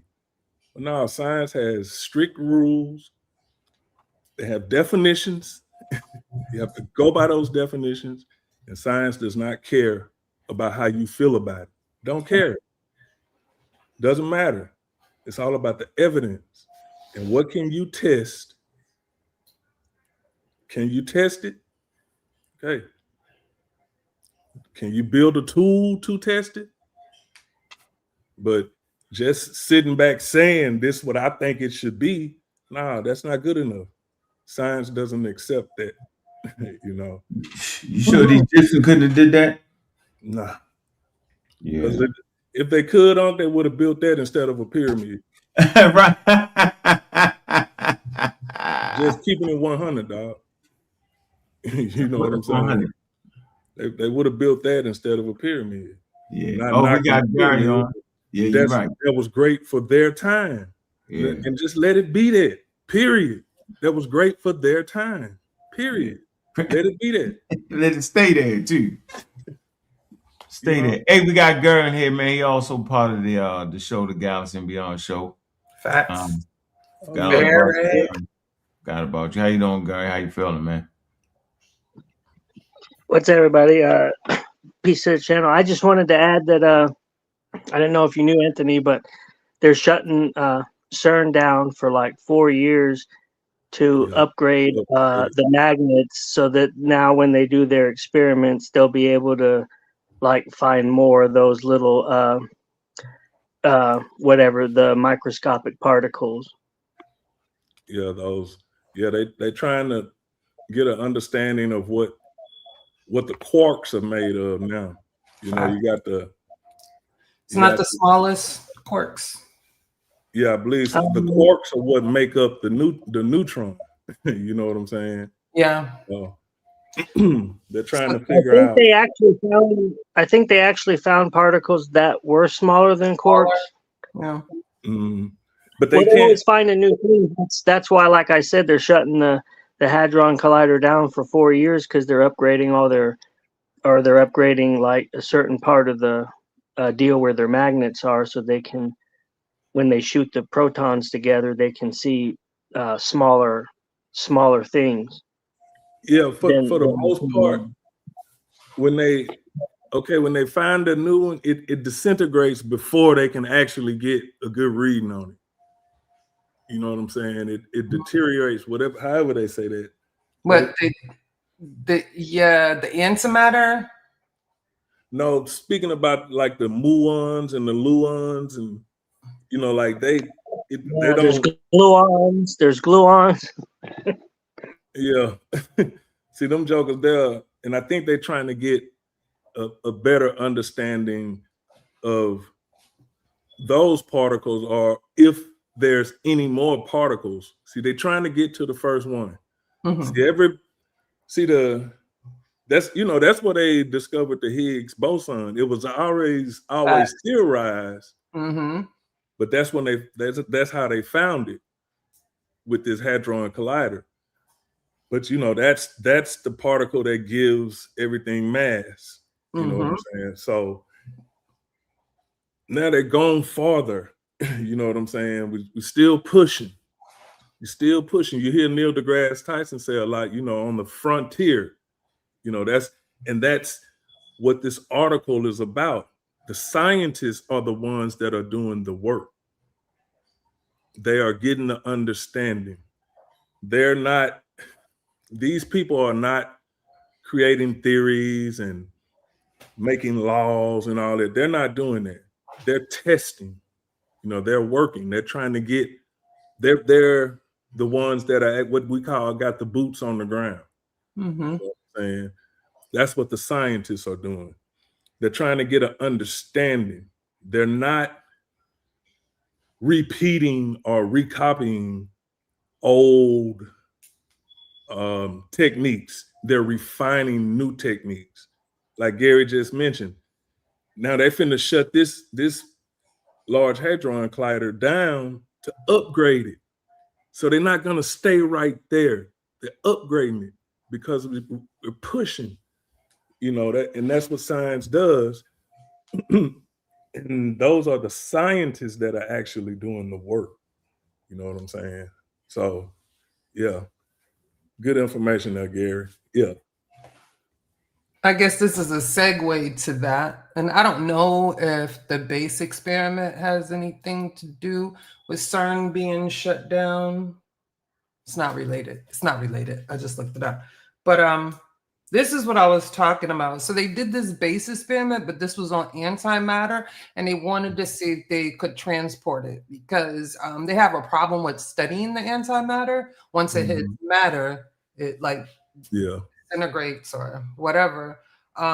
So they also want to send it to the Heinrich Heine University in Dusseldorf, Germany, because they said they have more specialized tools also, and it won't be affected by the magnetization in CERN. So they'll be able to do more experiments. But this is what the base. So what they did is they put the antimatter in some type of cryogenic state, and then they put it in a kind of a vacuum sealed contraption and load it onto a semi. And because the antimatter is so delicate, they have to have it suspended, so that's why they froze it, because once it touches anything, it's no longer. And then they just drove around the campus of CERN. So hopefully soon they'll be able to transport it to other labs and do way more advanced testing. That's what's up. Yeah, that's dope. So For those that don't think antimatter is real, there you have it. Right. It's pretty dope article, and it just gives you I love that it gives you an inside look on the things that they're trying to accomplish to achieve the science at the highest level possible. Yeah. Yeah. I mean, science is always moving forward. You know, always. We say it all the time. The only thing that's going to defeat science is better science, period. Right. You know, that's just what that is. So you either get on board or get left behind, I guess. I mean, I don't know what to tell you, but gotta become a space age African sooner or later. Yeah, exactly. You know, so but yeah, that's I just all I want to had. know I just want to know who's transporting antimatter around. You got to be crazy, as you know what? Because I don't know if people know what happens when if something were to go wrong, like the explosion is like crazy. Yeah, it could be catastrophic, from what they say. But hey, technology, man, you got to have it. And that pushes the science, dude. You know, the technology pushes the science. Listen, I'm sure they're taking the utmost precautions, right? Oh yeah. Because if you have something that's catastrophic, then you're also losing a lot of, scientists who have a wealth of knowledge. You feel me? At that center. So I would hope and think that they're taking the utmost precautions. Right. And you know, this isn't brand new. They've been working on this for a long time. Yeah. For years. I'm sorry. No, that's all I was gonna say, sis. Go ahead. I would also like to think that they have something similar to like gain of function. That's the only thing I can think of, right? I also like to think that they have something in that aspect when they're dealing with these things. You feel me? Some type of fail safe. You feel me? Oh yeah. Yeah, and I'm sure they do, I mean, in order to get to the point to where you can transport it, sis, they've been dealing with it for much longer. Right, right.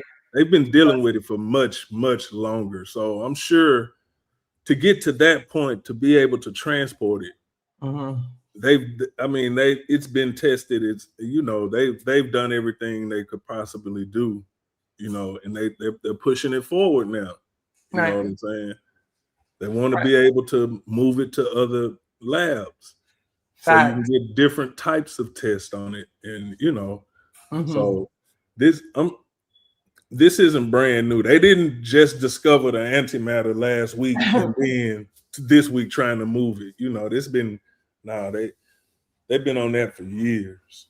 Right. So people's whole career, 20, 30 years, you know what I'm saying, working on that.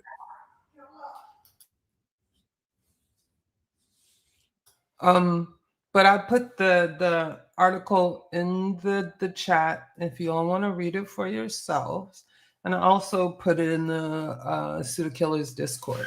That I think that's also the best thing about the Discord. We have a wealth of sources and resources, so we won't be making we can't make this up. You feel me? So. Yeah, and we don't mind being transparent. And see, that's one of my telltale signs of a pseudo. When you ask them for a source and they tell you to like go look it up and stuff like that, and I'm like, you understand that one of the main things about scientific inquiry, is transparency. You understand that, right? I don't think people get that, but we're very transparent.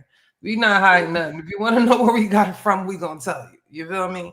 So I just think that's a big difference between pseudo killers and most people. And it's very weird. Like, if you are so hell-bent what you're saying is right, you should stand on it. You feel me? On your square wholeheartedly. You also should be sharing sources with your whole chest out. I mean, you feel me?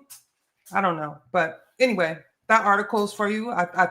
You said CERN, and I thought that was pretty interesting. So I just wanted to share with the rest of you all. That's my little addition to the show. Appreciate that, sis. Yeah, that's good information now, though. Just lets you know that, you know, science is working to try to get an understanding. Period. If you're not trying to get an understanding, it ain't science. It's not. If you just recording what you see, that's what you're doing. You're recording what you see. That's not science, you know. So that's all I had on, you know. Said no, we got, you know, where the hell is the clips at with Reggie saying that you ain't even bring that home? We got a person in the community that's claiming eldership that told us that the goddamn particle was really the God particle, and you can actually interject your religion into damn science. That's what that man said. And I refuse to get off this show right here without that damn clip that man saying that. Well, that's the problem right there. I mean, you have some people, it's a handful of people say that. But if you watch anything or read any articles in space.com or whatever, now I ain't saying all, but when they referring to the Higgs boson, they call it the Higgs boson. You know what I'm saying now? Not the God heard it was elusive. It was so elusive. They said the goddamn particle. When the man went to publish the book, the publisher would not let him put the goddamn particle, so he put the God particle on there. Yeah. So, but I need to find the clip of the man saying that. What show was it? I don't know. I hadn't heard from Reggie. Man, somebody, man. Where we at? I hadn't heard from Reggie since we asked him for the understanding of the Egyptians. The Egyptians understood what was happening with that calendar, and you know he went off on Miss Lisa, and I ain't seen him since. Oh man, yeah, he know. Protected by a viper, stand back. Man, it's gotta be this. Is it this one? Man, that man said it out of his mouth, yo. And he's the lead scientist on TMI. Well, the lead scientist, him and Stu Pease said something today that was so ridiculous that I gotta play that clip when I find it. I refuse not to do it. Can I quote the good brother Reggie from the chat? I don't want to start no mess up. I'm gonna do like Brad do. We're not starting no mess up over here, but we're gonna play that damn clip. Not trying to be messy. We're gonna play that damn clip though. The lead scientist and the lead polymath, Stu Pease polymath. Yeah. That's where we at in the conversation. These are the people leading the conversation. Yeah. Come on, man. Go figure what's going on here. This is what's going on, man. We just had a top-notch show. 2 shows, right? Catalini's. You know what I'm saying? You all in the Higgs particle, getting down, right? And they swear the Egyptians could do that. No, bro. Think about that, bro. They had 4,000 years of science, and all they could manage was a daggone building with no rooms in it, one room in it. They didn't think to say, yo, maybe we should. That's affordable housing right there. They ain't think about that. That was my point, dog. That could have been one of the baddest apartment complexes ever built, dog. You know what they did though? They built it for their spiritual system. Yeah. They built it for the afterlife. I'm gonna let y'all know right now. If y'all don't think the Egyptians was spooked out and highly religious, yo, they spent 25 years, you know what I'm saying, spent all their damn cash on going to the damn afterlife. Mm-hmm. It was a mega church. The pyramid was a mega church. Mega church. For all y'all African Americans, first, it ain't your culture. Get that straight. That's first part. Right? But imagine a group of Africans spending 25 years. If they'd have spent 25 years on the investigation of nature, yo, think about that for a minute. With the scientific method that these Negro pens is claiming they had, man, wow. Wow, think about that. Just let it foster. You spent that type of resources into investigating nature, like serious, like questioning all they papyri, question all the gods, doing all that, yo. Think about what they would have been. Man, I'm dropping the link, man. Y'all got any questions on what we were saying, man? Y'all got to help me find that damn clip. I refuse to do this show without that damn clip. Let me answer the going to- question. Let me answer the question about the God particle real quick. Can we do that? So this is coming from our favorite source, space.com. I'll put it in the Discord and I'll put it in the chat. So it was the Nobel Prize winning physicist Leon Lederman. Okay. When he first discovered that particle, he called it the goddamn particle because it was frustrating in regards to how difficult it was to detect. But he also wrote a book. And so the book was like the goddamn particle. And of course, that's not like a good selling, ploy. That's not good for marketing or advertising. So instead of goddamn, they just named it God. So it got nothing to do with, they thought it was related to God or he was religious. It was marketing. It was a marketing, thing. So I'll put this in the chat, but see, this is why people need to start verifying their information. It's getting old and it's damn sloppy, excuse me. But that's tiring, bro, when people just lie and make up stuff. You ain't got to make it up. The answer is out there somewhere if you know where to look. A lot of them don't want to look, sis. They stuck right there where they're at. Can I read a direct quote from our good brother Reggie, illustrating his either utter ignorance or You found it. You found it. I got a quote from him from the show because I screenshot it. He said, "Yep, but modern science uses terms like Big Bang, God particle, resurrection, but they, referring to the pseudo killers and the community of skeptics, don't see the religious connections." There is no religious connection to the God particle. Mark that up. But what was the other one? The Big Bang? See, that came on the heels of Reggie finally understanding what science is, right? Because he realized the day before that I'm standing on methodological naturalism, which is a fundamental frame of reference which posits no claim of a God. So Reggie come back the next day as a flim-flamming scammer that he is and tries to shoehorn terminology into into the epistemic foundation framework of science. Like, you are disingenuous, you are downright lying. At this point, Mr. Floppy Disk Reggie, you disqualified.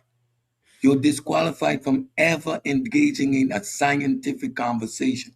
Your ignorance or your attempt to disqualify the pseudo killers has ultimately put you out of the game. The mention of God's put you out of the realm of science, Reggie. Bye. See you. Don't let the door hit you with the good Lord split you. You are officially out of this conversation. I don't want to hear you again. I don't want to see you again. Your ignorance is a detriment to the community. Well, that's why I said from the jump, the scientists I follow and the publications that I read is referred to as the Higgs boson. None of them people say God particle. You know what I'm saying? So, I mean, when I hear that, particle anyway. Yeah, and it's the goddamn particle anyway.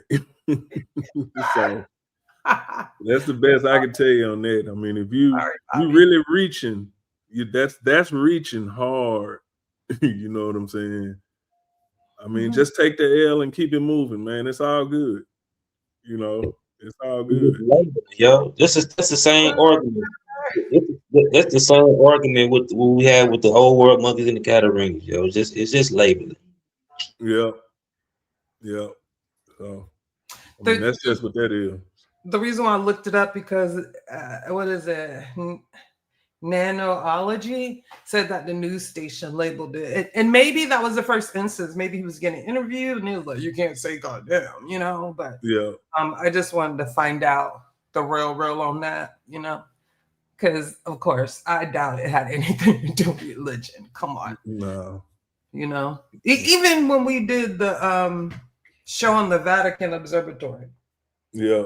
Only in the article did they mention God a lot, but usually they stuck to the science, you know. So y'all gotta stop. But anyway. Yeah, and that was just a nickname. I mean, it's named after Peter Higgs, which is the guy who theorized it. He was the one, so it's named after his name. They just some other person coined it that the God particle. God killer, check the Discord. Check the Discord.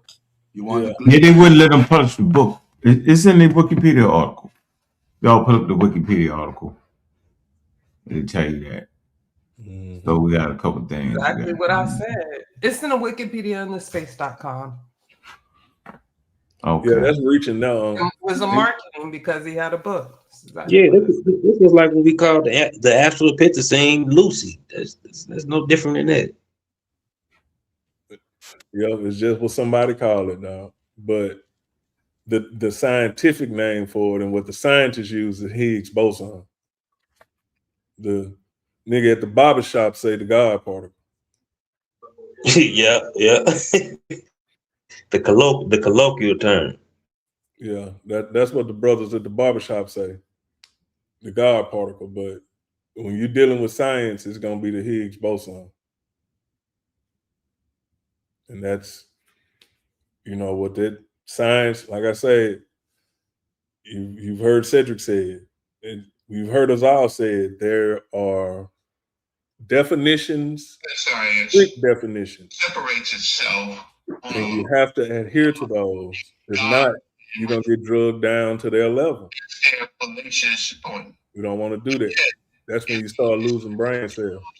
And then in modern science, it is not separated from the from religion, right? And I will give you. It's in the Discord. Hold on, I got it. He's saying that with his whole chest out. I got it.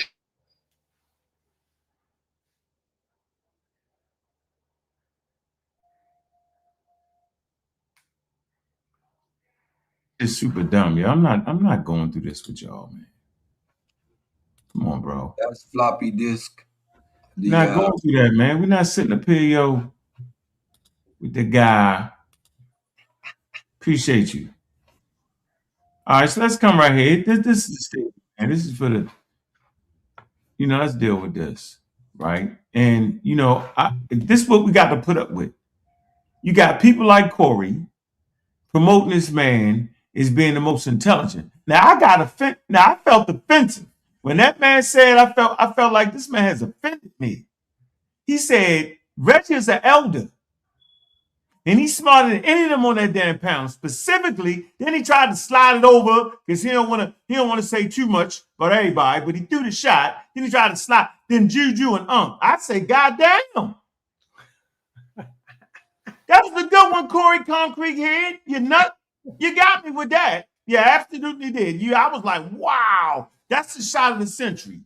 This is what you're saying. You saying this man's the elder. That man about 2 years older than me. He not my damn elder. I don't got dumb elders, right? My elders know what STEM are, right? My elders know that the Egyptians didn't practice science, right? They had high-level mathematics, engineering, and technology to build the pyramids. They would think you to be ridiculous. They would think that. This is his statement, ladies and gentlemen. He's the lead polymath, right? Lead polymath. Here you go. This is a statement. Let's see if I'm making it up or not. Here we go. Separates itself from science, separates itself from God and ritual. That's their fallacious point. But yet, if I look at scientific terms, today in modern science, that is not separated from today don't have anything to stand on, right? So the leading person who did anything before science, non-cited paper on his opinion, and I have to this point, they've only showed Plitkin, which Plitkin gave a non-cited paper on his opinion, and I have more to say about Plicken. The other one, Cedric brought up an African scholar who just critiqued traditional science, so that doesn't count, right? So I know who was the leading proponent that anything before science, before modern science, was not science, and he corrected himself. He wrote a paper in 2011, and then he corrected himself in 2020, right? So the leading person who they use, but that team did not mention, right? That team did not mention, but I know who it is, because otherwise, without him, they don't have anything to stand on. Now, the third major point is that they make this false claim that modern science separates itself from God and ritual. That's their fallacious point. But yet, if I look at scientific terms today in modern science, that is not separated from from religion, right? And I will give you 10. God particle. So the mere fact that we have a particle called the God particle shows the Higgs boson, shows that modern science has not separated itself from science. Big Bang.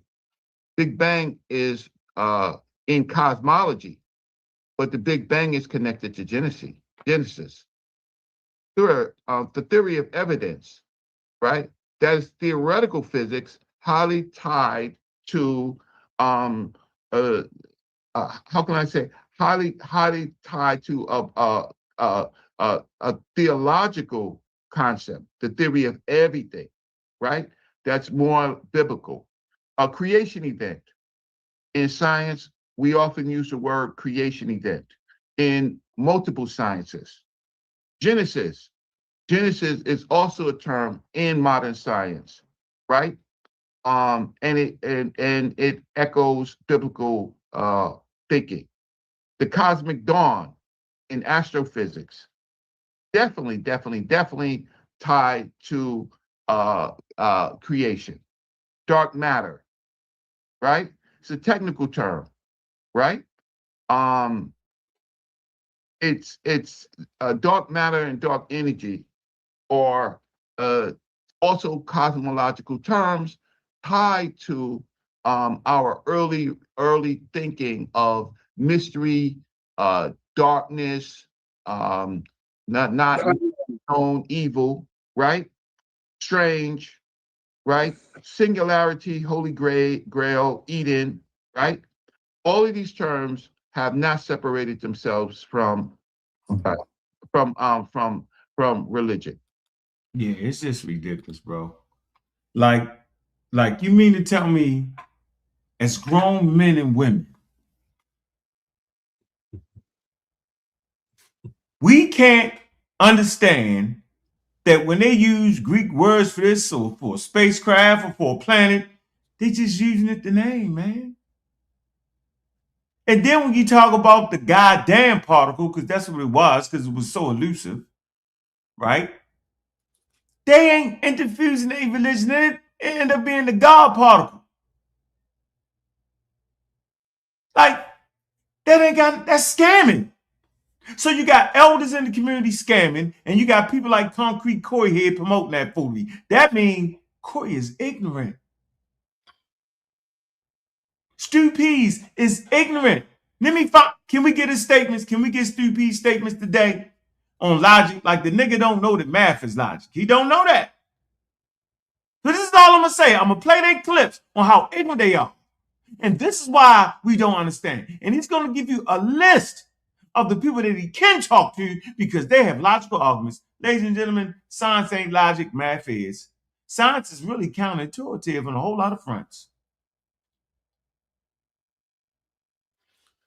I want to say one thing real quick. He mentioned dark matter and dark energy.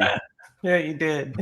He made that up. He made that up, y'all. He completely made that up, because any scientist will tell you They use the term dark because they don't know what it is. Period. Period.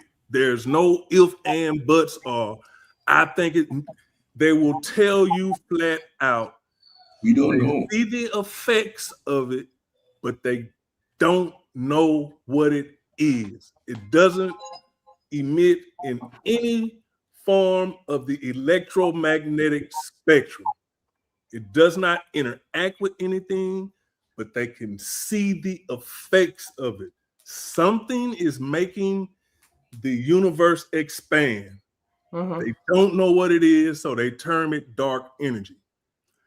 There's something that actually affects the space and time woven fabric or whatever you want to call it. There's something affecting it, but they don't know what it is because it does not emit anything that we can measure. Period. So they don't know what it is. So don't y'all get caught up in that mess. Science will tell you they don't know when they don't know. They'll tell you, and they term it dark. Period. I like to think it's named after me. Can I go ahead and kill one more thing that Reggie said? I want to kill the Big Bang. He said the Big Bang. So why you asking me?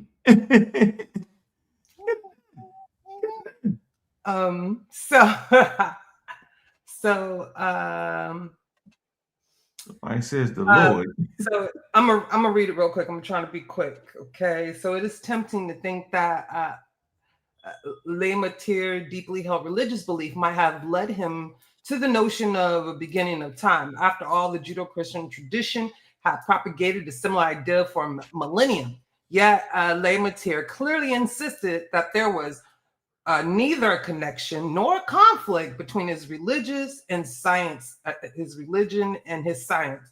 Rather, he kept them entirely separate, treating them as different parallels and interpretations of the world, both which he believed with personal conviction.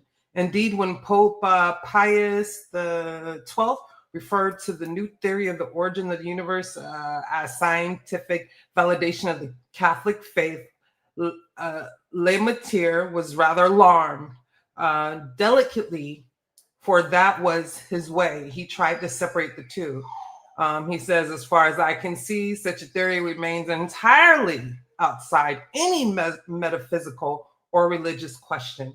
It leaves the materialist free to deny any transcendental being for the believer. It removes any attempt at a familiarity with God.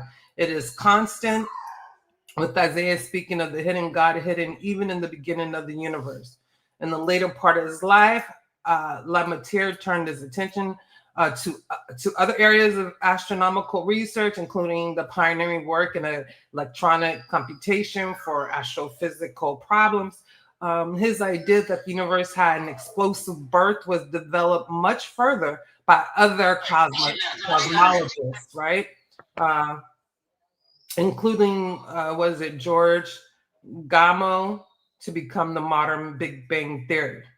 While contemporary views of the early universe differ in many respects from Lamartie's primordial atom, his work had nevertheless opened the way. Shortly before his death, Lamartie learned that Arnaud Penzias and Robert Wilson had discovered the cosmic microwave background. We talked about that more than once. Radiation, the first and still most important observational evidence in support of the Big Bang. So no, has nothing to do with religion. And he did his hardest as a person who believed to separate the two. So I'm gonna go ahead and kill the other ones later. I wrote them down. Okay, we already got dark matter out the way, but he said a few more, so I'll work on that. But you just gotta look it up. You can scratch the dark matter and the God particle off the list. Dark matter, God particle, and Big Bang off the list. Killed that. Man, you can scratch out Y chromosome, Adam, in mitochondria, you can scratch that off too, Reggie.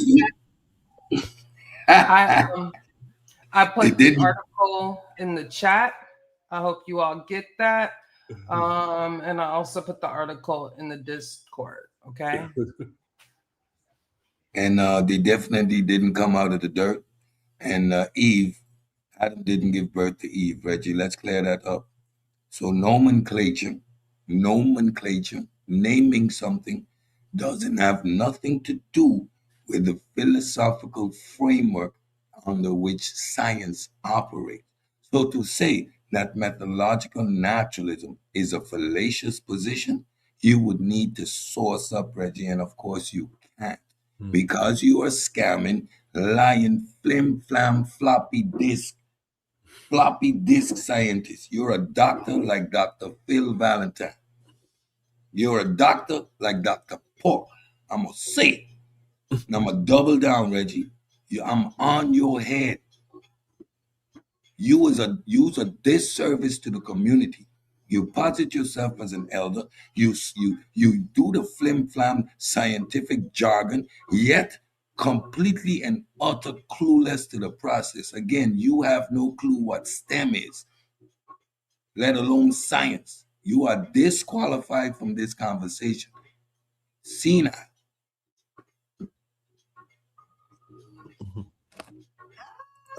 What's that? Yeah, you're right, Kyle.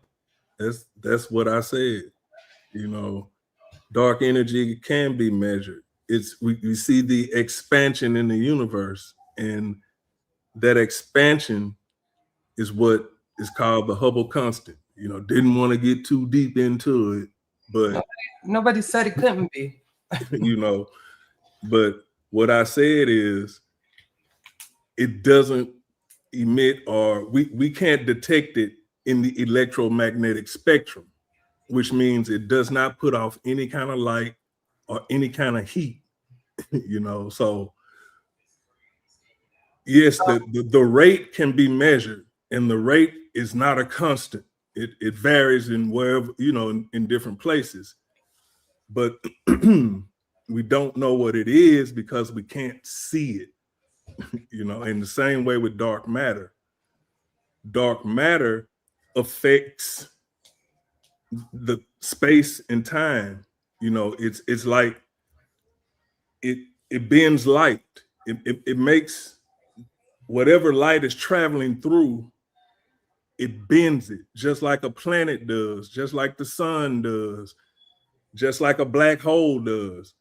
But we can't see what it is. So yeah, that's basically, yeah, we're saying the same thing. Appreciate that, bro. Can I kill Genesis 2 in a minute? Oh yeah. Knock it out the box, sis. So Genesis derives all the way back to Proto-Indo-European. Proto-Indo-European is older than Greek and Latin. I'm sorry, what did I say?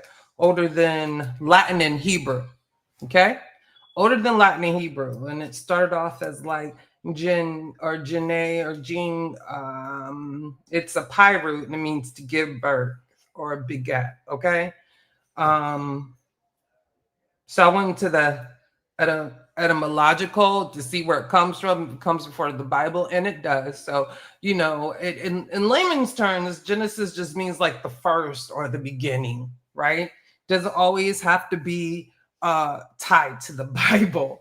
I mean, we had those words before, you know, the Bible. Of course, we had to already have them in our vocabulary to describe whatever Jesus was telling them or God was telling them to write. I'm being funny.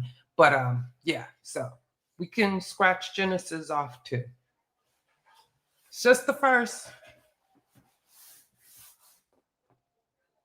I don't know what else to tell you, Reggie. You got to do better. That's your leader, that's your elder, y'all. I don't know. I don't know. Be this flim flam scamming. I don't know. I think I got one or two more to knock out. I'll do it later. I got that from, sorry. Of course, I got it from online etymology and from Wiktionary. Okay. All right now. All right, so we're gonna play this last clip, man. Then we're gonna get ready for our next segment, man. We at the hour. Y'all had y'all chance to get up. I dropped the link to ask any questions about the mesh 'em up, man. You know what I'm saying? We doing, the 3 shows, man. All right. So that's how we doing the Galaxy and Beyond, man. The Sad Talks, right? And then we did Al Jahid. All right, that's how we doing it. Make sure everybody get it in, and then we'll go back to our regular programming when everybody get to do their thing. I think it's fair and it's par for the course, man. Since these are the people really pushing the real solid information, man. So this Galaxy and Beyond, is brought to you by Juju and Space Age African and Brother Guy. Hey, before we move forward, I just want to read one quick thing. Okay, Kyle, what I did is I asked a question. I couldn't get nothing for Desi, so you're going to have to show me that. But what I asked was, can dark energy be detected in the electromagnetic spectrum? What I get is dark energy cannot be directly detected or seen on the electromagnetic spectrum. It does not emit, reflect, or absorb light, making it invisible to a telescope across all wavelengths. Its presence is detected only indirectly through its gravitational influence on the universe's expansion, which is inferred by observing distant supernova.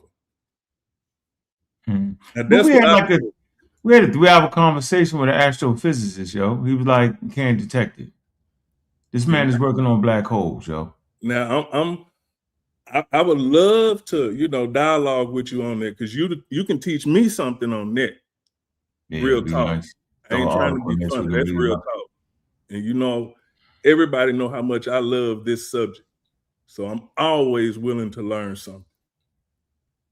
But we can definitely dialogue. It's called Dogmatic, though. That's the name. People don't even know the name because it's dog. They ain't figured it out. In fact, they don't even know what it is. How they gonna detect it? But, I just wanted to tell everybody, pretty soon we'll have Galaxy and Beyond shirts looking just like this on Abjuware. So y'all look out for that and go ahead and support the cause. Yeah, that shit hard right there. Yeah. I knew you would like it. I made it your color scheme. I knew you would like that. That shit hard right there, yo. Let me play this clip, though. We clipping you up. If you saying something wild out your mouth, yo, you're going to get clipped up. Don't forget, this is the polymath. He's also one of the lead scientists. All right? On Carnivorous and TMI. We know this to be the truth because they the ones always talking and run their mouth. This is the education. Right here, y'all. High level education, man. Go ahead and do your thing, Stu Peace. Do your thing.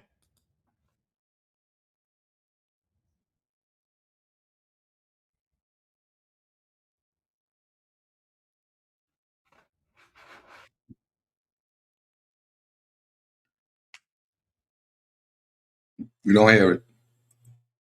You can't hear it? No. Share your volume. Ah, yeah, I couldn't hear that. Hold on.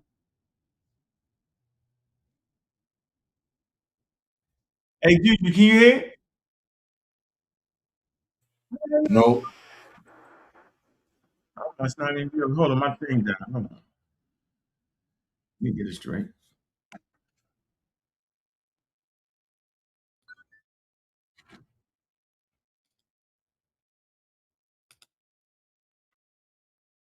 So y'all saying y'all can't hear this at all, yo? How the hell y'all can't hear this? What? Nah, I can't hear nothing, dog. I don't know about nobody else. Hold on, I'm going Are back. you sharing your volume? I ain't got to do all that. I ain't shit. The way I just did is shit. Yeah, I did nothing. I'm doing what I've been doing. Let me do it again. There you go. Damn.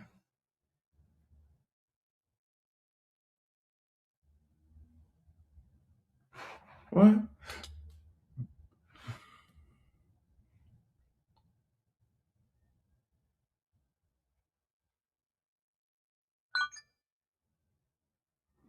I ain't had to go through all this before, yo. I should be able to do like this. Like this.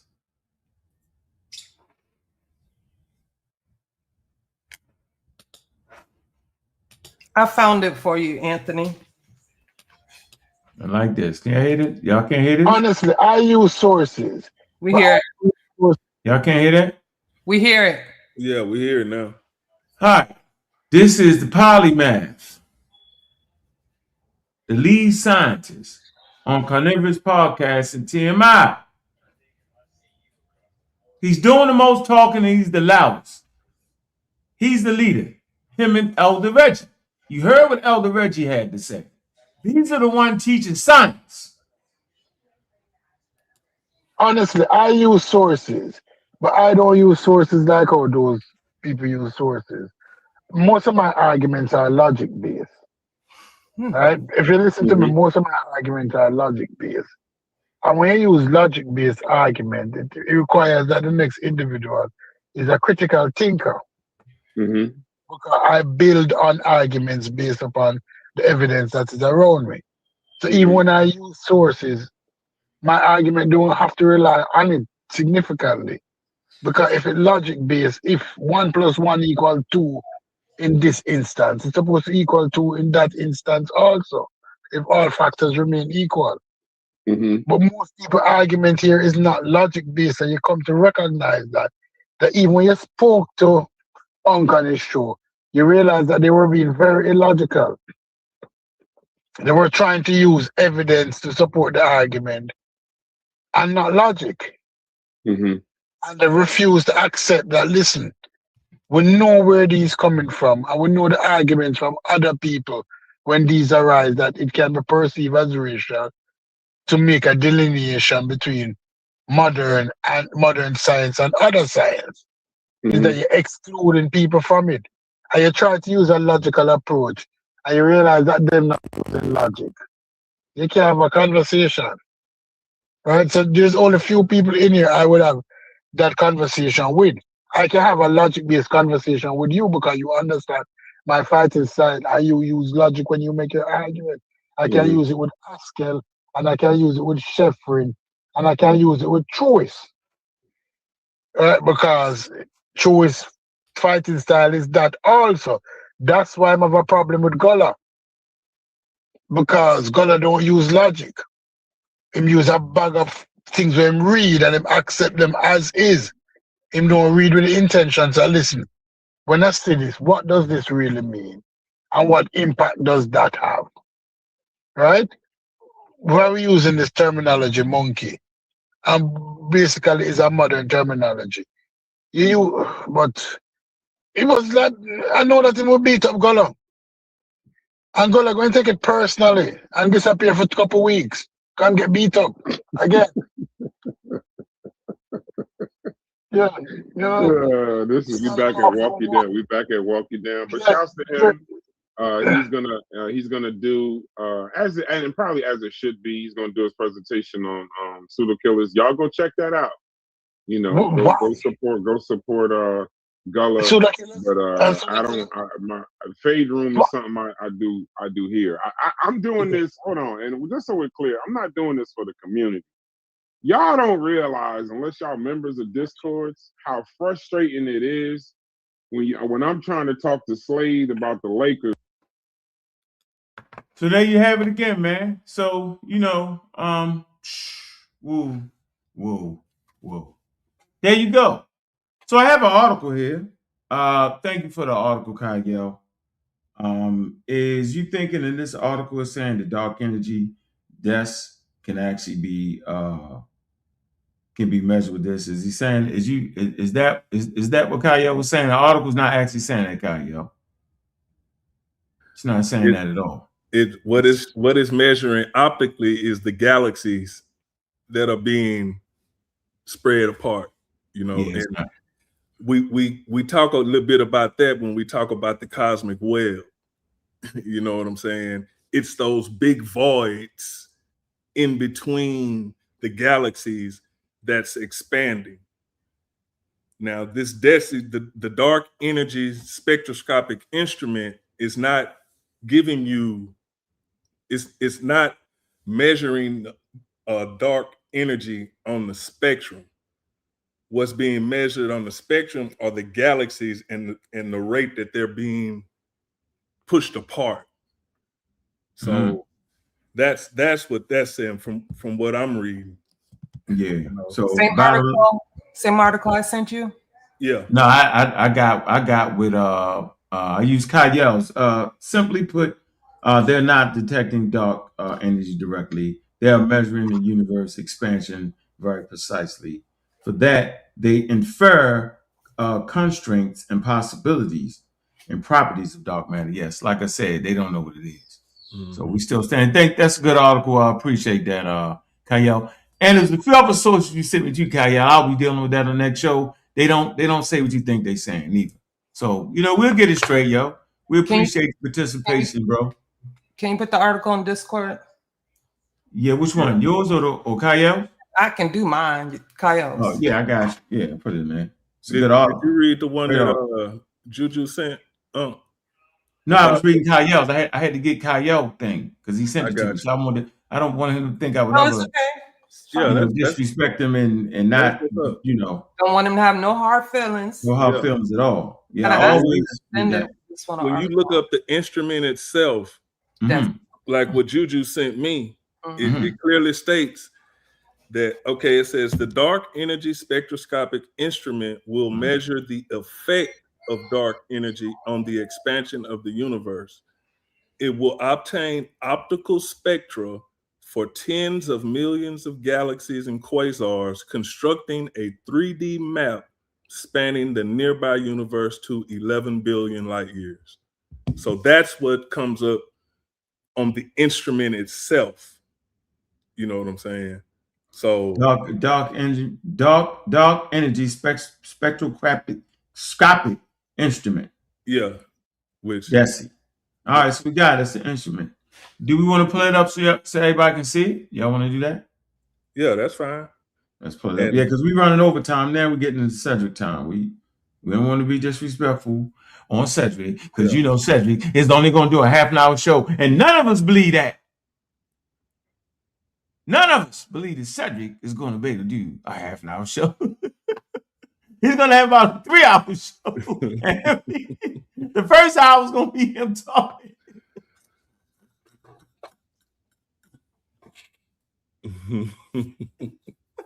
Well, he done already got about an hour in already on Reggie, dog. You know what I'm saying? Oh, man, he going in, yo. Hey, man, pay attention. This is messing him up evening, man. We're going to do this so often where we combine all our shows, right? All right? And we get them in. Bam, bam, bam. Yo, it's help. It's good for audience participation, man. We just let you show how dynamic we are over here. We're not just talking. See how quick we was able to decipher that article that Kyle brought to the table? Now, come on, Kyle. When you first started, you said it could be detected in the electromagnetic spectrum. And then later on, you said, measure the effects similar to sound. That's two different things, bro. You know what I'm saying? That's two different things. But you did make the statement that they could measure it in the electromagnetic spectrum. You made that statement. Well, we can just pull it close right here. Is it still on the chat? Let's see. We don't want to misquote the brother. Hey, come on the panel real quick. It's right. No, it's right here. Look, it say, look up DESI. It can detect dark energy on the electromagnetic spectrum. Maybe we misspoke or something. I ain't gonna lie, yo. You is around a bunch of flipping ass, dumbass niggas, though. A bunch of dumbass niggas. Yeah, I'm saying that shit is wild. I gotta say it. They ignorant. You definitely the smartest one over there, bro. I heard you say some things and they couldn't even comprehend it. They give you no challenge, bro. They give you no push. They give you no challenge. They dumb, bro. And I'm gonna keep beating them up because they dumb and they easy to beat up, yo. They easy to beat up, bro. I mean, easy peasy, easy work. Did you hear that man just say? We ain't even talk about that. You hear that man just say, yo, I use logic. Them guys use the sources and stuff. Wait a minute, man. Science is counterintuitive, bro. The highest sorry. No, go ahead, you. The highest top universities use sources. They'll die on them sources. Like, I don't understand that at all. But that's why he can talk to you. I can't. Well, you named all the pseudos. He named a list of pseudos that he could actually have a conversation with. He can't talk to me. He sure as hell can't talk to Gullah. He can't talk to none of us because he's using logic. Logic will tell you that when you walk outside, the earth is flat. Logic will tell you that the earth is not moving. Logic will tell you that the damn Egyptians had science. And then you play like, well, I'm saying they had modern science. No, nigga, they ain't had science. Modern, ancient, before, after, they didn't have it. They didn't. And none of y'all can prove they did. What they had was knowledge, wisdom, systems with empirical data, and different aspects of science. Is what they had. Different cultures touched on different aspects of it, but they never got the science. So when I say science, I'm saying modern, because science is modern. And we're never going to retrofit those terms back because it's confusion, and most y'all can't even handle it anyway. Can't handle it anyway. They can't. They can't handle it. Okay? They can't even handle the word science, right? My man brought an article yesterday and was talking about Egyptian scientists now. He seen the pyramids, lost his mind. Super Wavy lost his mind. You ask my man. And they was talking about technology in ancient Egypt. It's technology. They ruled the day in technology. That was their claim to fame. Math, technology, and engineering. They was at the level there. They was better than everybody else. They was far advanced. Right? Medicine, but we talking about herbal medicine. Herbology, whatever the hell you call it. Yeah, anyway. All right, man, we get ready to move to our segue to our next phase. Man, you ready, Cedric? Let's get it. Yeah. Wake up. That's funny, though, ain't it, yo? I know you saving your damn voice. Man, we moving on forward to Sad Talk, man. All right, we about 20 minutes late to try to keep y'all on schedule, man. We're having a great show, man. Appreciate everybody, man. I appreciate the participation, man. I particularly appreciate Kyle putting them great sources in there, yo. We will be dissecting those sources in the chat. I mean, I'm talking about in the Discord, man, and that's what it is. In Flash TV, we don't know what you talking about, yo. Yeah, we already know you don't know what the hell. We don't know what you say. Science doesn't have a solid info replicate. I don't know what you're talking about. So you trying this one? I'm not gonna have in the chat. I better like to read the chat. He says Bob is trying to stay on your good side, Kyle. Go easy on him. Now I actually know Kyle. I've been at that man's house, yo. A little bit different, bro. Mind your fucking business. Let's keep going. Here we go. Man, y'all listen to Sad Talk, man. I'm gonna let that man take the controls right now. Do what you gotta do, man. Let me share his screen, man. We're at Sad Talk right now, man. Guaranteed to educate you, man. What's up? Sad Talk. Yeah, I've been saying that these cats are late to the conversation. So I just want to prove my point, how long the pseudo killers has been on this. If you look at the date of this video. Yes, I wanted to start to frame the conversation around the philosophy and the concept of what science is, what it means, and what it does, and what in terms of us being aware when we hear certain conversations taking place. And again, it's based on the foundation of methodological naturalism. Why methodological naturalism? Science, by definition, is limited to natural causes, events, and explanation. Mainstream science seeks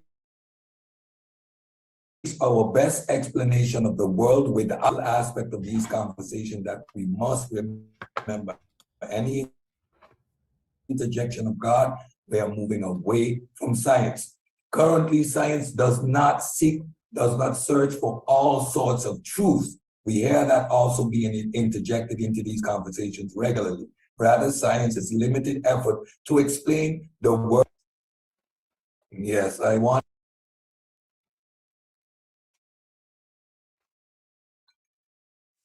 I needed to play that so everybody can see that these are Johnny come lately to the conversation. Y'all are missing the boat behind where we have been. Y'all are playing catch up without a prerequisite understanding and foundation. Y'all don't do the work. And when we do the work, y'all come behind and attempt to discredit, move the goalposts, or change the conversation. But that is just to show you we've been here. We have been here. Now, I'm going to ask the God Killer share my screen one more time. Let me get into my presentation real quick. All right, go ahead, put it up there, bro. So that's deep. I forgot you did that, yo. When you do that? Yeah. That's years ago. That's over 3 3 years 3 minutes ago.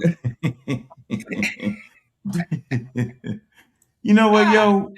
You know what though? I'm gonna say this and get out your way. I was talking to Dr. Mayat, and she said, "You know what, yo, you actually dealing with ignorance and literacy, bro. That's what you're dealing with. You can't get mad, you can't get upset. So we just gotta find better ways to do it. You know what I mean? Like repeating it over and over again. Go ahead, I don't see the thing. I just want to say that, yo. All of us gotta get better with our literacy and our reading comprehension, yo. Like y'all that's messing it up, man, and messing it up for real. You know what I'm saying? Like, man, y'all be like Reggie, like, what the hell is Reggie reading, yo? Go ahead, yo. I'm looking for the screen share. I don't see it. Okay. All right. Yeah, ain't no way in the world Reggie think the religion got something to do because he hear the word Genesis. That's crazy as hell to me.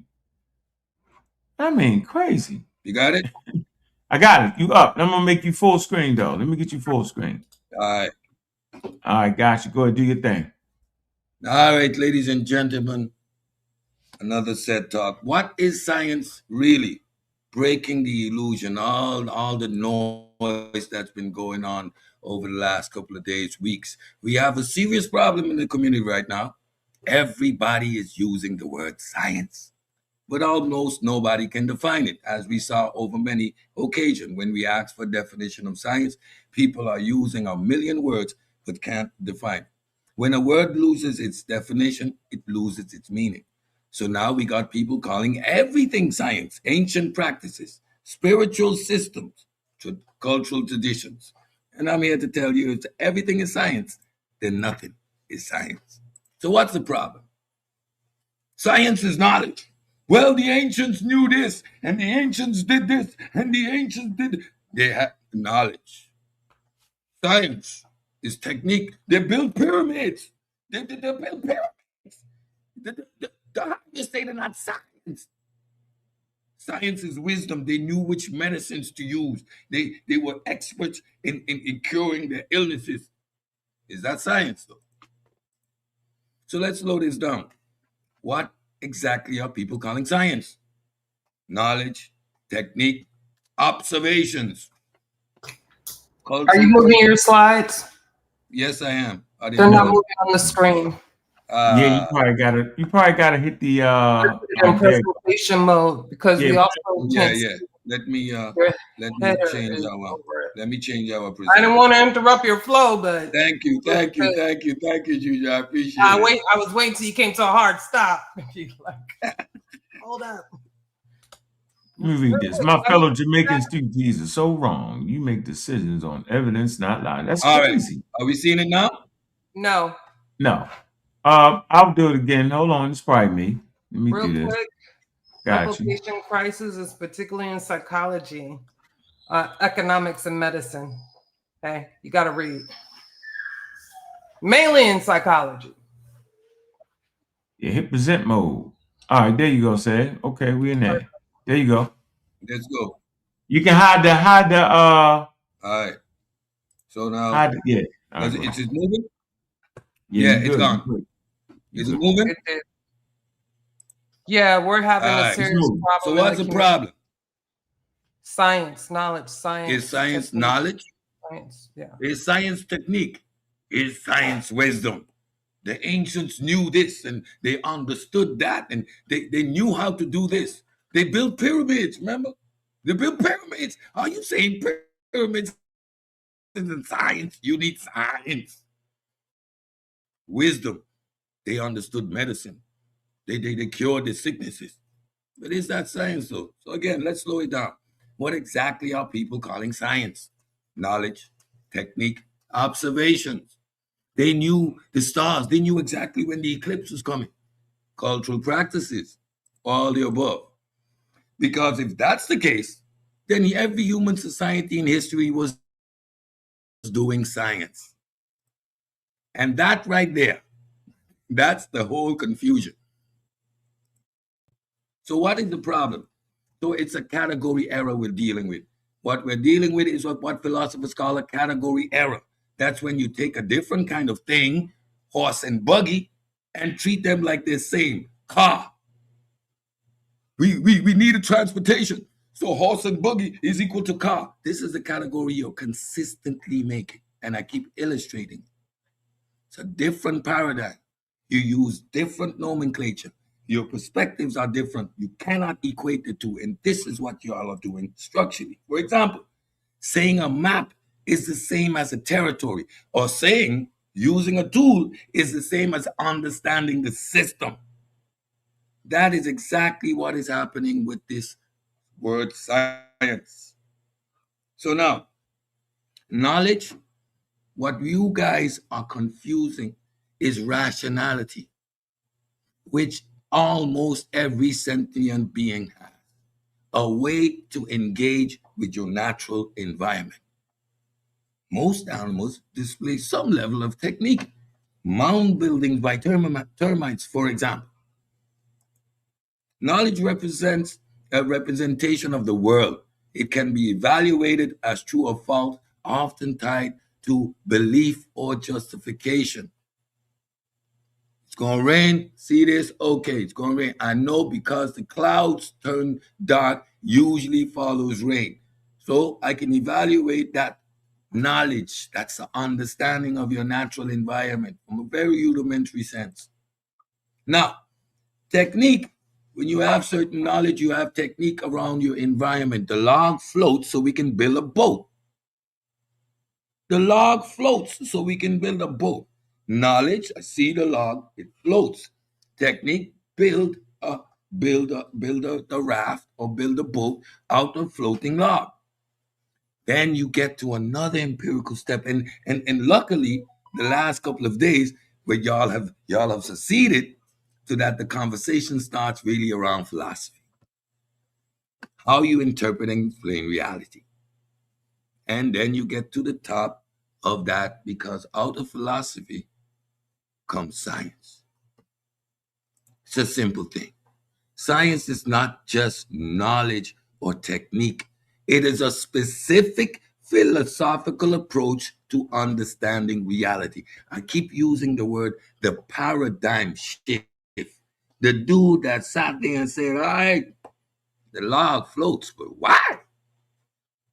I throw a pebble and it sinks to the bottom. And I got this log that takes 5 men to lift. He throws it in the water and it floats. How? Why? That's a paradigm shift. That's a different way of looking at the data that exists. Are we there? Yeah. With me. Science is not just knowledge or technique. They built a pyramids. Highly technical skill. Nobody's denying that. But what was the impetus? What was the philosophical grounding? The gods, the afterlife. So even in the philosophical sense, they weren't there yet. Again, knowledge, technique, fundamental. Without these two pillars, you do not get to science. You see that foundation, understanding your natural world, the ability to survive is paramount. and the production of tools to facilitate that. Are we going to deny ancient knowledge and the high achievements they had because y'all want them to have science? So the broadest basis of how we still engage with reality, y'all want to deny. Because ancient cultures, according to y'all, needed science, when we can see the theological foundation of all their actions and a practical sense, understanding their environment and ability to survive within. So the key distinctions: knowing versus explaining. Knowing how is not equal to knowing why. That epistemic rupture, that change in philosophical approach, that paradigm shift that happens in the brain. This is where most people get it wrong. There is a difference between knowing how to do something and knowing why it works. Technology, they can build. They did observations, and the shaman had medicine. Ancient people knew how to build structures, track the stars, and practice medicine. But the question is, did they have a system of explaining why these things work? They weren't interested in why these things work. It worked. Even in the Islamic period, when they were challenging, so-called challenging the standard, they were revising what was there. They was quantifying how God did it and evaluating things from a theological perspective. We're not there yet by a long shot. Arguing technology is not the same as arguing a philosophical position. Emotional Baba. Just a second. Bro. Chill out. Hey man, we listen Sorry to about Tag Talks, man. He cooking with hot grease. He cooking with hot grease. We here again. I'm back. Sorry about that. The claim. If ancient people had knowledge, then they had science. I've sat back and watched every single individual not grounded in this principle make this claim in every fashion, in every way possible. From using the word modern as a shoehorn attempt, ancient science versus modern science, some kind of science, sort of science, their science. Science is a paradigm shift. Science is the car. Horse and buggy was ancient knowledge. Y'all sound like this. They had some form of car. They had cars of their time. They had primitive cars. They had early form of a car. You know how ignorant you sound? This is the claim we keep hearing. Ancient people had knowledge, therefore they had science. But that logic doesn't hold. Because if that were true, I say, my brother, man, cooking would be a science. Man, you say the cooking, the science. Metallurgy, blacksmithing would be a science. Even trial and error survival would be a science. And this is the emotional rhetoric from immature individuals in the subject matter, engaging based on their emotions, not on understanding the subject matter. And clearly, that's not what science means. Cooking is a culinary art which contains chemistry. But are you doing chemistry? Are you calculating the rate of denaturization of the proteins? Is that your objective? Is your desalination an attempt to reduce the quantitative amount of a particular bacteria? That's a result of flavoring your food. But it's not science. It's an art form. Got flim-flamming, scamming, disingenuous liars running their mouth out of ignorance. And I'm going to focus my attention on Reggie again, Because Ashay, like he really believes that the last airbender is a thing. He's talking about the 4 elements. Egyptians do the 4 elements. Name you water, wind, fire. What you talking about? So I mean, we got we got Pokemon, and now we got Ankh, the last airbender. So that's clearly like now what the conversation. But Reggie, you flim-flamming pseudo-scamming brother, you be lying to the people. You didn't even know what methodological naturalism was. You say you have a science degree and the philosophy of science is not part of your regular vocabulary? Reggie? To the point that you went all the way to the God particle, discrediting every ounce of your being. To do what, Reggie? To be the polymath, floppy disk scientist. You're writing papers. Papers on what? On ASCAP? Nobody gives a shit. Again, and that's clearly not what science means. Let's continue. Reframing science. So now let's look at what science is not. Science is not, and I repeat, not just knowledge. Many species have knowledge of their natural environment and how to survive within it. So it's not just knowledge. Again, when you make certain claims, you are actually saying that primates practice science. By your definition of science, you would now see that primates are practicing science. That other species practice science because they engage in observation, experimentation. It's not just observation. Predictably predictive is not science, that's observation.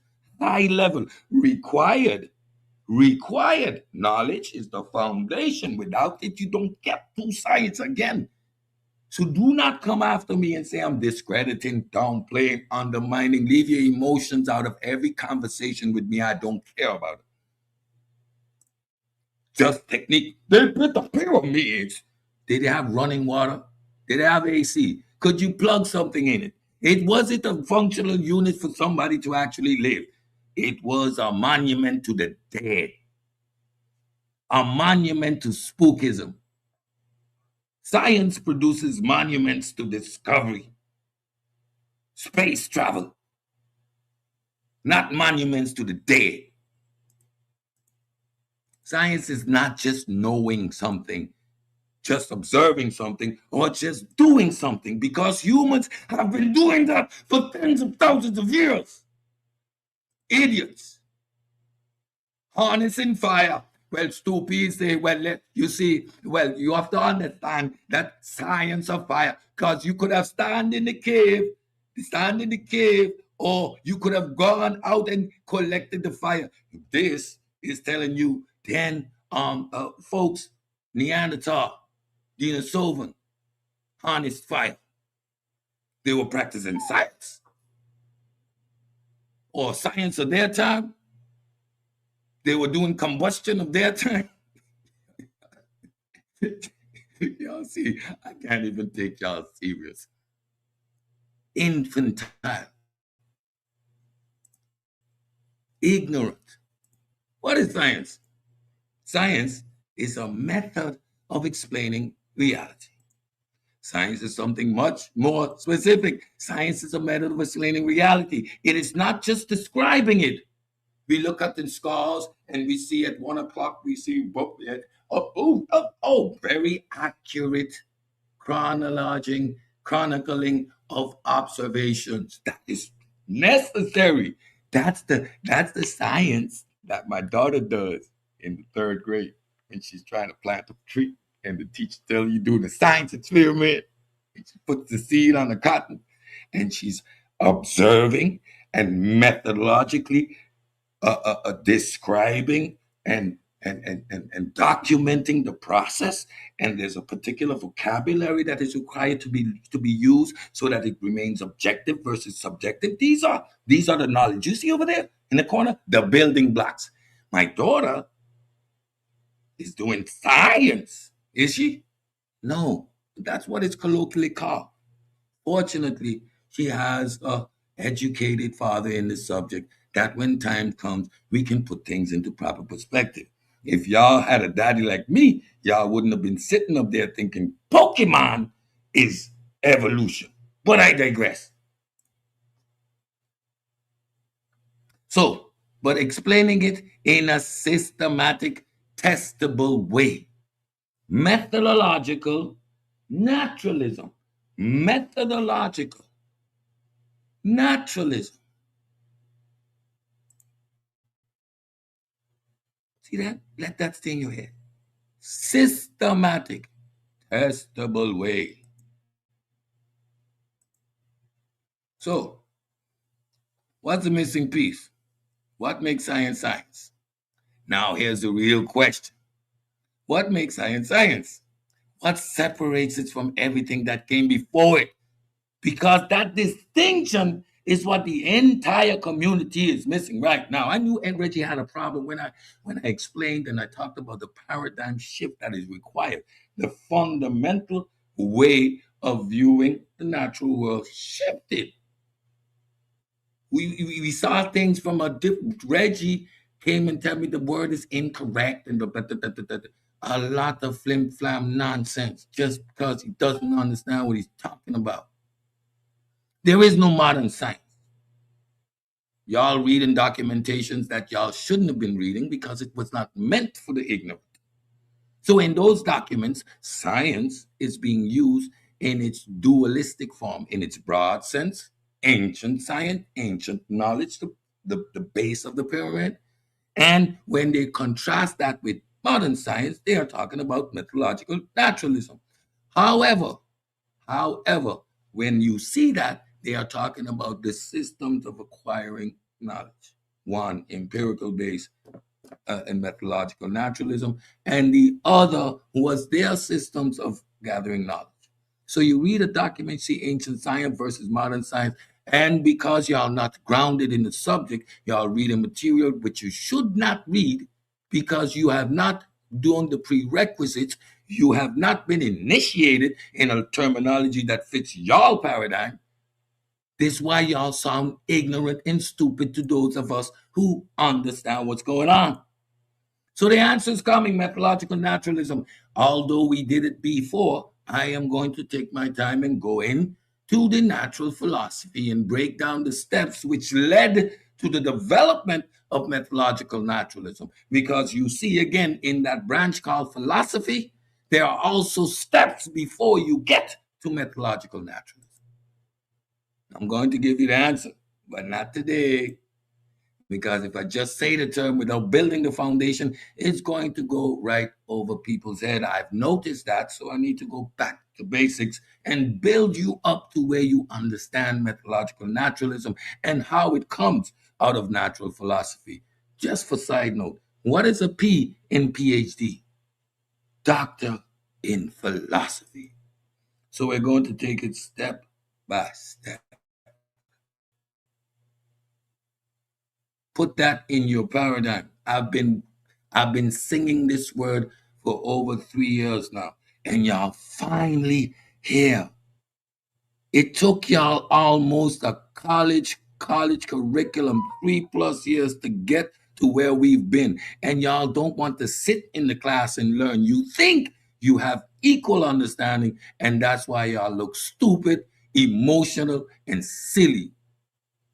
Monkeys with clippers trying to talk science. Get out of here. If everything is science, then nothing is science. So let me leave this with you. Science is just not a word. It is a framework. Y'all throw the word around as if it has no meaning. And if you don't define that framework properly, then we open the door for anything to be called science. And once that happens, science loses its meaning. Next episode, we'll get back in time and separate ancient. This is the part of the conversation that Ankh already did. For the slow ones in the class, now we're going to do it again. Once you got grasp this, now you're ready to engage in understanding and appreciating what ancient knowledge was and how ancient knowledge is fundamental, foundational to getting to the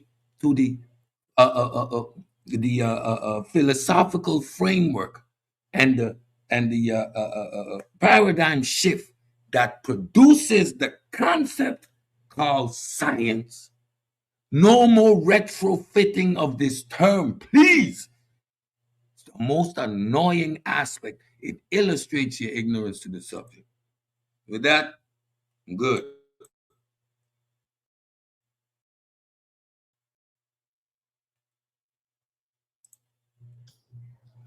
That's an excellent presentation. I took the advice, short, sweet, little bits. Let them regurgitate that for a little bit. And then maybe once they've matured and no longer use terms like the pyramids are science, then we could continue the conversation and exploring the philosophical framework, because that requires you having some grown man pants on and your feet on the ground to engage in such an intellectual discourse. Because I'm going to use words like theological framework, where the Greeks, for example, were not busy in early philosophy of developing methodological naturalism. They were trying to logically deduce how the gods must have did this, what the gods could have done, what the gods couldn't have done, what the gods needed to do, and the logical framework for that.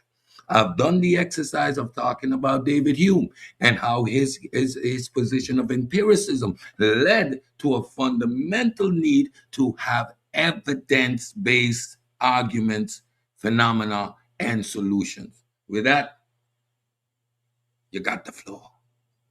Man, let's open it up, man. That was fire right there, yo. Yeah, now we know what science is, bro. I like that. That was dope, Sid. That Probably was one of the best ones right there, dog. That kind of separated, and if you care to, up your game and learn something and paid attention to it, right, you would have got something out of that. But if you're just a hater and you hate science and you're anti-intellectual and you're anti-science and anti-expert, you just talking that talk. But that shit was very clear, man. I like that. Because they try to play this wild game, Cedric, and it's a wild one, where they extend science back to the Stone Age. Right? You know what I'm saying?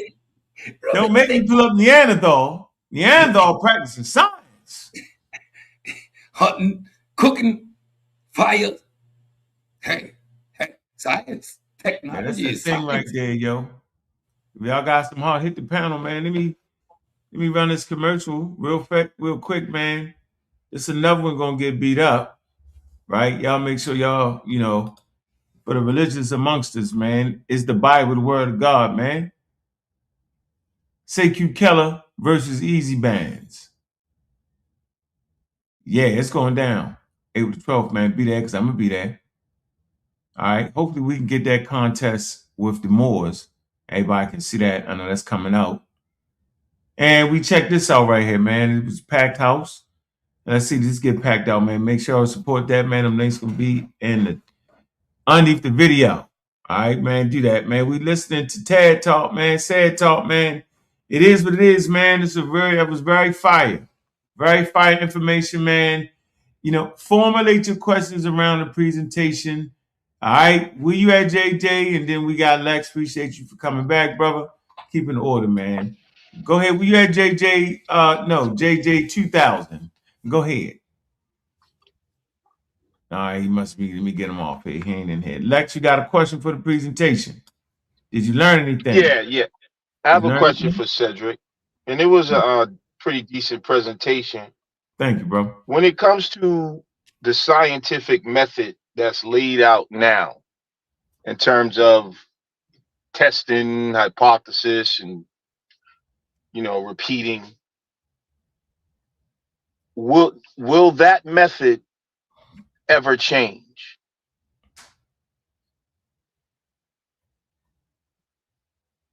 These are principles. They're not necessarily method. Falsifiability is not applicable in all cases, but it is one of the pillars of. So where applicable, falsifiability will always be a case.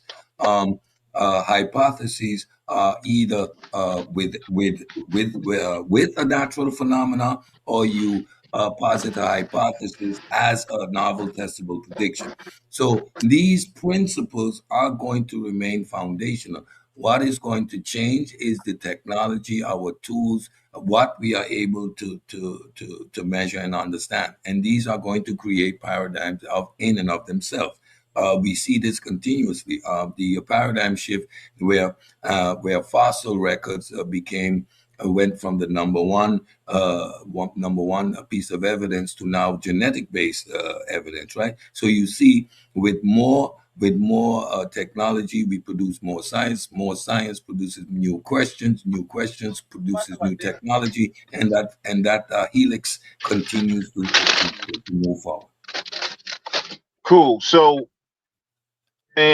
say, and I know this is hypothetical, and I know y'all really don't like this, but I'm just saying, will there come a time, if humans keep going and evolving for another 1,000 years, 300 years, where our understanding of science now will be looked at the way we look at the ancient science of the Egyptians, like 300 years into this? I know it's hypothetical, but do you think that some of the things that we consider now to be seem so real or whatever, that it might even seem silly 200 years ago? For instance, the way they understand how energy works or how to discover things. Do you think there will be a big difference in terms of what we know about scientific law and the way we go about science in 200 years? I don't know. All right. Can you use your imagination at all a little bit? I mean, if we compare the patterns of history.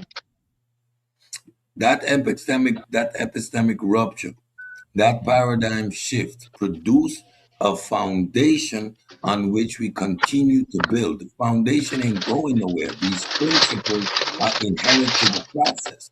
So now those principles will remain. Technology and what we understand and how we understand it will eventually change. That is all within the framework of science. What and how, I don't know. Right. So it's fair to say, though, I mean, I don't think we have to be. Let me say this real quick, Lex. It's not the core ideas behind it won't change. You know what I'm saying? That there's a core to it that's actually universal. We might have a different way of doing it, right? It's science, though, and I often hear this. They say, "Well, in the future, that's no longer going to be modern science." No, this is the scientific revolution is going to be the scientific revolution. That's what it is. Right. Just so in like the future, don't cut me off, dog. I thought you was done, bro. Go ahead. You pause a second. Go ahead. No, I didn't. I can pause and not be rushed through my statements. All right, I'm sorry. I'm so sorry, bro. Yeah, you too busy wanting to be heard and not pay attention and learn something. I'm listening to you. Hopefully, I can learn something from you. Come on, bro. So basically, bro. the Neolithic revolution ain't changed. Think about that, y'all. I'm gonna say this one more time. The Neolithic revolution is still the Neolithic revolution, and the scientific revolution will still be the scientific revolution. So I don't like people using that example. Not saying you is, but they try to play this weird game where 400,000 years from now, we know, knock it off. The fact of the matter is they didn't have goddamn science. And Cedric exquisitely gave you the reasons why. It was deep. That was a deep one right there. That was a deep one. So are you saying that what we call modern science today won't be ancient science tomorrow? No, it won't be. Just like it ain't the ancient Neolithic. It's the Neolithic revolution. It's the time period. So time periods and a lot of periods are in human ideas. They're formulated based off of what's able to be accomplished. So there's going to be something. Let me use my imagination. By then they'll have quantum computers. Maybe they'll call it the age of quantum physics or something like that. the age of quantum science or something. Now it'll go from quantum science, you know what I'm saying, which is science, you know what I'm saying, to a deeper meaning of things. But that's not what was happening in the ancient times. They didn't even have the science yet. Now we have the science. Now we have science. Now we will build upon that. Just like the Neolithic Revolution, they built upon that. I'm done. My fault, Cedric. I'm done. Go ahead, bro. That was perfect, bro. I mean, he's asking me the same question in 50 million ways. A paradigm shift created what we have today, science. These are foundational and fundamental to what we're doing. What the future will hold will obviously build on what we have now. Okay, so it won't be no change in the fundamental way we do science. We're not going back and forth. JJ, get in. Where you at? Oh, okay. All right. I don't know what's going on here today, ladies and gentlemen, but I mean, this got to stop. This is a disrespect to the ancestors. Then for y'all to even get up here and say there's no such thing as ancient science. So what I want to ask, did they not use empirical evidence, pattern recognition, hypothesis generation, problem solving? All of this is science, ladies and gentlemen. Knowledge building, testable ideas. I don't know who sent you guys, but I'm here to shut it down. You hear me? Testable ideas, Cedric. Huh? Contextual understanding. All of this is science and was practiced by the ancients. I don't know who sent you guys, but I'm here to shut it down. And I know you're not going to get in the ring with me and Lex on a neutral platform. We came here to challenge Unc and Cedric on the Killer Priest podcast. I've already talked to him about this. And we're here to see if y'all will accept this. We can do pay-per-view for free, however y'all want to do it. But it's not fair when we got to come over here and y'all control the whistles, the bells, and putting people on mute and throwing them out. We want to know no judges that don't like me. I can't even believe you even think you beat me when the truth was already unfolded. They got 3 judges that didn't even like me.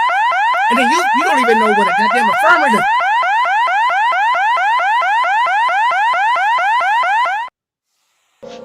You see?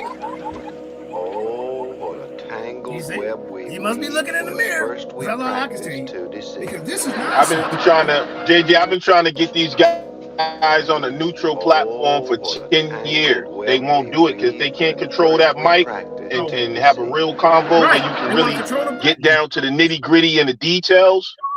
Yeah, they ain't gonna do it. They're not going. It's bad for business. Because once we get into, like, when we talk evolution and biology, once we get into the mechanisms which Ankh doesn't know, and you really get into the details of how these processes roll out, bro, then you can't explain it away without intelligence. It's just. Hey, what's your question, Lex? What's your question to the presentation of science? What's your question, sir? Because you about out of time. Okay. What's your question? So our question is. What's your question? I'm about to get y'all feelings up out of here. I almost can't handle it. Cedric, I almost can't handle it. I'm about to lose my brain. I want to ask Cedric. Okay, go ahead. Ankh loves echo chambers. I understand when the real super killer come up here, you're gonna run. He just died.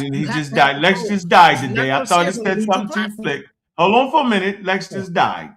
You're not. I thought he said something that might trigger Cedric. I don't want Cedric triggered. He's doing great. I don't want Gigi triggered. She's doing great. I don't want to be triggered. So he just died in that episode. This is a bad look for y'all. Go ahead, sir.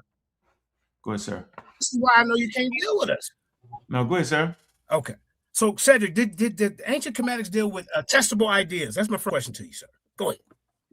So we're not going to do 21 questions. Did the I'm going to ancient ask you Egyptians one deal question. with contextual understanding? This is science. JJ. No, you don't ask a question. You're the one doing the presentation, so you're teaching. JJ. So now you want to ask me a question. Now, if you let me teach, then when I'm done teaching, sir, ask a question. JJ, if you're gonna have this conversation with me, I have one prerequisite. Ask your question. Define science. And then he used the word prerequisite like it's some kind of high level goddamn of understanding. And then Anthony Gold was sitting over there. I can't take this guy. But how can you take him disrespecting the answers, sir? One question. No, I asked you a question first, sir. Now you're on the fire. No, ain't no question. I asked you a question. Good. First, that's how it goes. Now, you're not asking me no questions. I'm asking you no questions, sir. Because you're supposed to be the teacher. You just came up here with this whack ass goddamn. Here's my question. Oh, you cussing. You cussing. And we gonna get it in. JJ, I'm going to ask you one question. Once you answer that question, I'm going to answer all your questions. I'm not going to accept your no, I asked you a question. Okay, go ahead, ask me a question. Use your voice. Go ahead, Pink Lips. Go ahead. What's the science behind them pink lips of yours? Go ahead. What's the question? What's the science behind that? Define science. You hostile, no, I ain't hostile, free minded. Y'all sit up here and listen. Watch how you talk to Cedric. He cut me off. All you gotta do is accept it. All you gotta do is you feel safe over here in a controlled environment. But if I catch you off of this platform, I'm gonna destroy you. We let you go. Come on, Killer Priest podcast. Yes or no? JJ. No, I will not. Define science, JJ. Let's have the conversation. JJ, you want to have the conversation? We can have the conversation, JJ. So what I'm gonna do? I'm gonna go over there and I'm gonna replay. What is science? Define science, JJ. This is embarrassing. Define. I asked you a question, Cedric. But you want to answer the question, or the frog gonna keep talking up out of your lips. Okay. No, let's get this straight. It's not cool to have pseudo pushback. See, pseudo pushback is totally different than pushback. They don't give a damn about science. I'm glad that JJ 1000 is talking about science. I appreciate that. He's really moving. He's trying. But Lex is disingenuous. He's disingenuous. He just is. He's disingenuous. I mean, completely disingenuous. That's my homie, though. You don't never give him a chance. When he get on this panel, it's over with. When he was actually doing all right tonight. He like he's done which one? Which one of the homies? Right. He didn't like crash out quick. No, he ain't gonna crash out next week. It's coming. Just wait for it. Just wait for it. Yeah, I wanted to say something real quick. This may be off this subject, but I wanted to kill somebody in the chat. Can I do it? I want to kill all the stupid stuff they say. I'm sorry. I'm on a mission right now. So a gentleman, I forgot who it was. You could put it was me in the chat when I say the replication crisis. Who is that brought up the replication crisis? Oh, I know what that is. Straight pseudo. But, not from the stuff I've seen. However, if you're saying that the replication crisis somehow gives off that science is invalid, you're wrong. Right here, the author himself does not say. He clearly says that the replication crisis does not invalidate science whatsoever. It is just a type of I guess a cause to improve how scientists use the scientific method or improve their methods. And there's nothing wrong with that. So yeah. No, he been doing look. See, this is crazy. I know y'all didn't like Wiki. Y'all be weird with this. Y'all cuss at us because we use Wiki. The reason why we use Wiki is because research articles are extremely difficult to understand if you don't have a grasp on that discipline, right? Like if you haven't studied it, like Anthony has studied astrophysics, you're gonna spend all day looking up the words for real.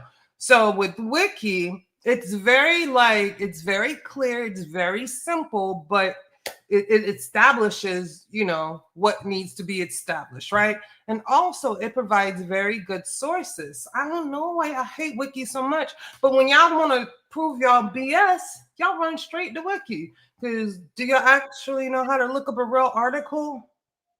I don't know. But anyway, the replication crisis, again, only happens in certain fields, right? Particularly, not saying it doesn't happen in others, but they seen it in psychology fields and economic fields. And I can understand why, you know, because sometimes it's just hard to calculate human behavior.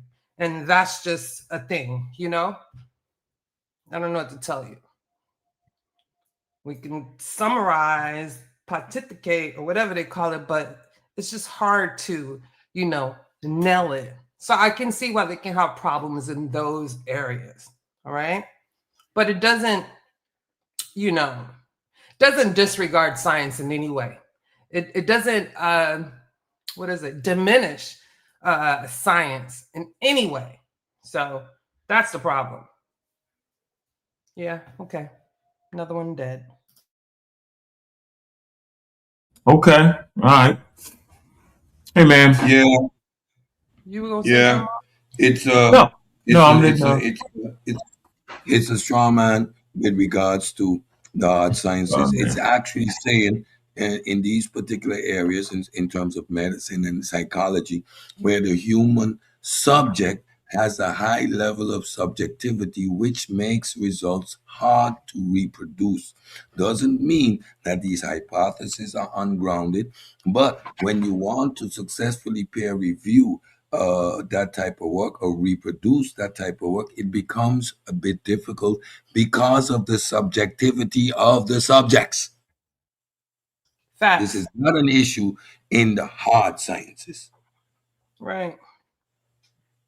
Or it's Man, less of an issue. playing Less of an around, issue. bro. We're not talking absolutes. Less of an issue in the hard sciences. Less of an issue, yeah. Yeah, they playing, man. Look, we got is the Bible the word of God, man. Another one bites the dust. April 12th on a regular basis.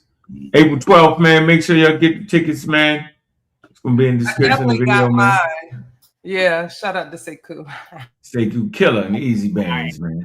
Sekou Killer. That's what I'm talking about. You know what we're doing. It's going down, man. Make sure that, man. Look, let's take this quick Cash App break, man. Show some love, man. Y'all know what it is, man. Let the haters hate. Yeah, I mean, because they're gonna keep hating. Yep. Yeah. Look. Hey, Cash App, Cash App. Baltimore. Yeah. Cash App, don't let it run you. Money fill the gas, but it never feel honey. Cash App. Dreams get so fast. If you don't own your time, you just rent your past. Cash App, screens full of flex. Real life hit hard when the rent come next. Cash App, tool not God. Use it, don't lose it, keep your head on top.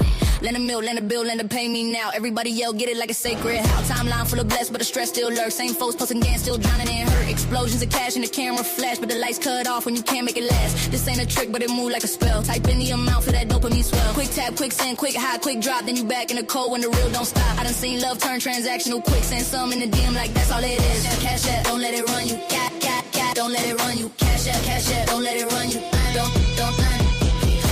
Hard work, yeah, I respect that. But rest ain't weakness, I protect that. Cause money earn me nothing if your soul get thin. If you're always up next, tell me eat when you win. They sellin' hustle like it's peace in the pack. But peace don't come from a green little stack. So send when you can, look out for your kin. But don't let the app decide how you. Cash App, man. Show some love, man. You know how we doing, man. We in our last segment, man. We listening to Sad Talk, man. Man, show some love, man. Hit the super chat, man. Join the Discord, man. That's how we get in there, man. Man. Them elbows is flying and the pseudos is dying. Boy, they need to know that, man. Big up to Lakeisha, man. One of the program directors in the Nassau trip to the damn moon. Big up to the sisterhood, man. Big up to the brotherhood, man. That's on that craft. Boy, I like that black people helping black people, man. I tell you. We've been supporting science and scientific ideas since the scientific revolution, man. I don't know what y'all talking about, man, but this Sad Talk was fire, man. Let's get back to Cedric, man. Y'all got your questions. We dropped the link, man. Well, y'all all in silence now. Very interesting, man. Very interesting. They ain't got nothing to say. That's crazy. How ironic. No. Yeah. So next episode, ladies and gentlemen, I'm going to take you through natural philosophy and the development of methodological naturalism. And be prepared. This one is going to use some terminology, so have your tutorials and your dictionary if required. Take notes and ask the appropriate questions. Because, yes, natural philosophy is where the conversation started. And I appreciate the great efforts in the Energizer Bunny for solidifying. We're not talking about Egypt anymore.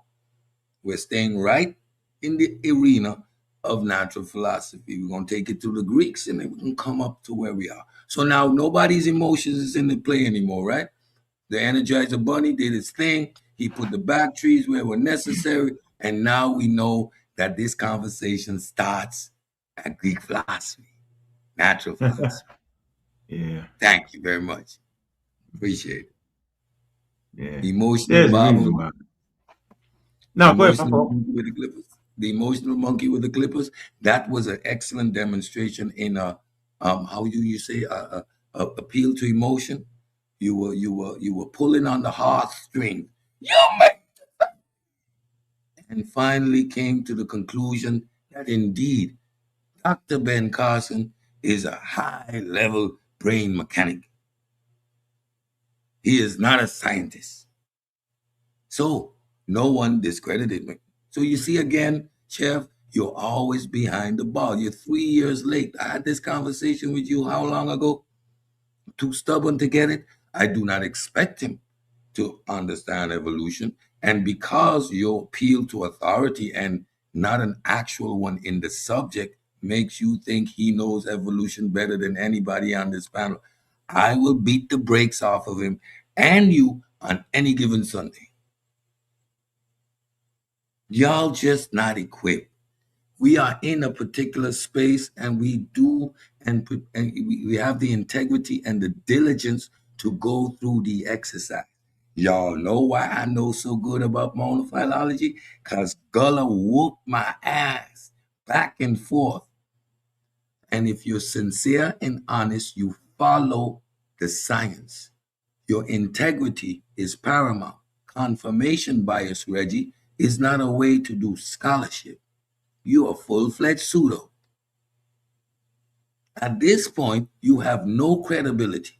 When I understood what early migration is, the establishment of the early civilizations along the Egyptian, along the Nile River, these 42 distinct nodes which existed prior to any unification, you are a liar and a scammer when you say they came from the South. What came from the South, Reggie? Black people? You lying, you scamming. You got the people narrating this invaders theory. Reggie, we're still waiting on your paper, your published paper on how the Egyptians got ran up out of there. You keep saying a lot of dumb stuff. And you think that they're not chronologically noted, Reggie. I know every pseudo-nonsense you ever uttered. But you know what? You just had my hand over your head because it's Brother Reggie. But the moment you think you have grown a pair significant enough to step to the front of the class, because let's be honest, Reggie, all your life you has been, the straggling dog. You've been carrying the bags, bringing the water, sitting at the feet, inhaling fungus. That's why your brain is fried. I never followed anyone in my life. I was always that dude, Reggie. You sat at the feet. You always was a wannabe. And in this conversation, you think you have the opportunity to be the king of soup of blackology. Reggie, those concepts are dead. They are over with. You have always been a wannabe, and now you are a nobody because you always choose the wrong side. You sitting up there, now I guess Cash Apps has fixed everything, right? You were the worst. Peace, rest in peace, Bamba. You were the enemy. How dare you? I thought I'm Reggie. I'm going to double talking. You letting a puppet master that we can see a mile away put a battery in your back. You letting the Energizer Bunny put a battery in your back. You call yourself a scholar. Listen, y'all don't really want to go there with me. A group of individuals that I know for a fact are a set of lying, dishonest, disingenuous pieces of excrement. Please stop engaging in the conversations we are having. Y'all are ill-prepared, y'all are ignorant, and y'all are wasting our time. Please run along. Go somewhere. Go in the barber shop. Go talk about basketball.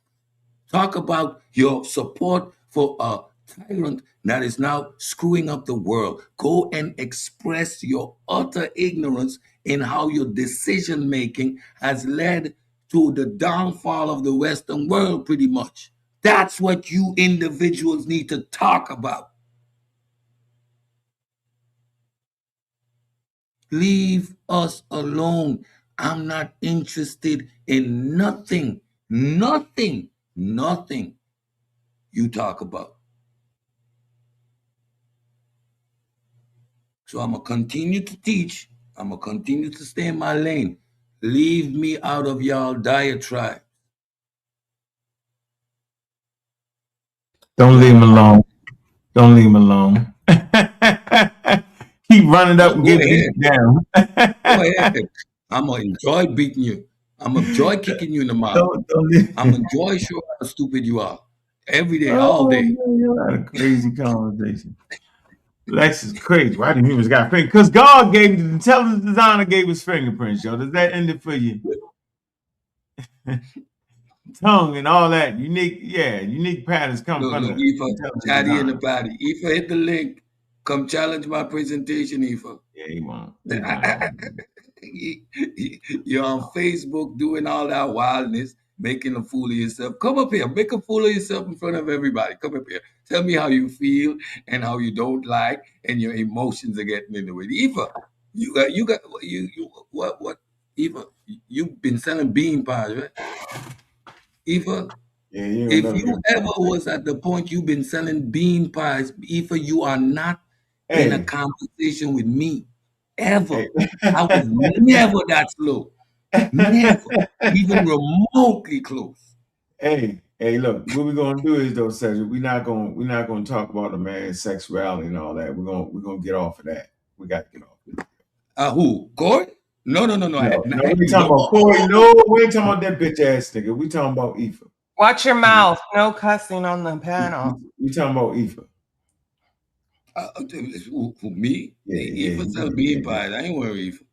No, but I'm just saying, don't be. Ifa better watch what Corey, comes Corey out of free his mouth. game. Corey free game. Things that come out of his mouth indicate a certain frame of reference. There are certain things men do not do. I will never engage in a conversation about a man's looks. That is no. That is an area I do not engage in. That's a no. From the moment you go there, you're suspect in my agenda. There is no need for me to ever engage in a conversation about a man's looks. Never. It ain't happening.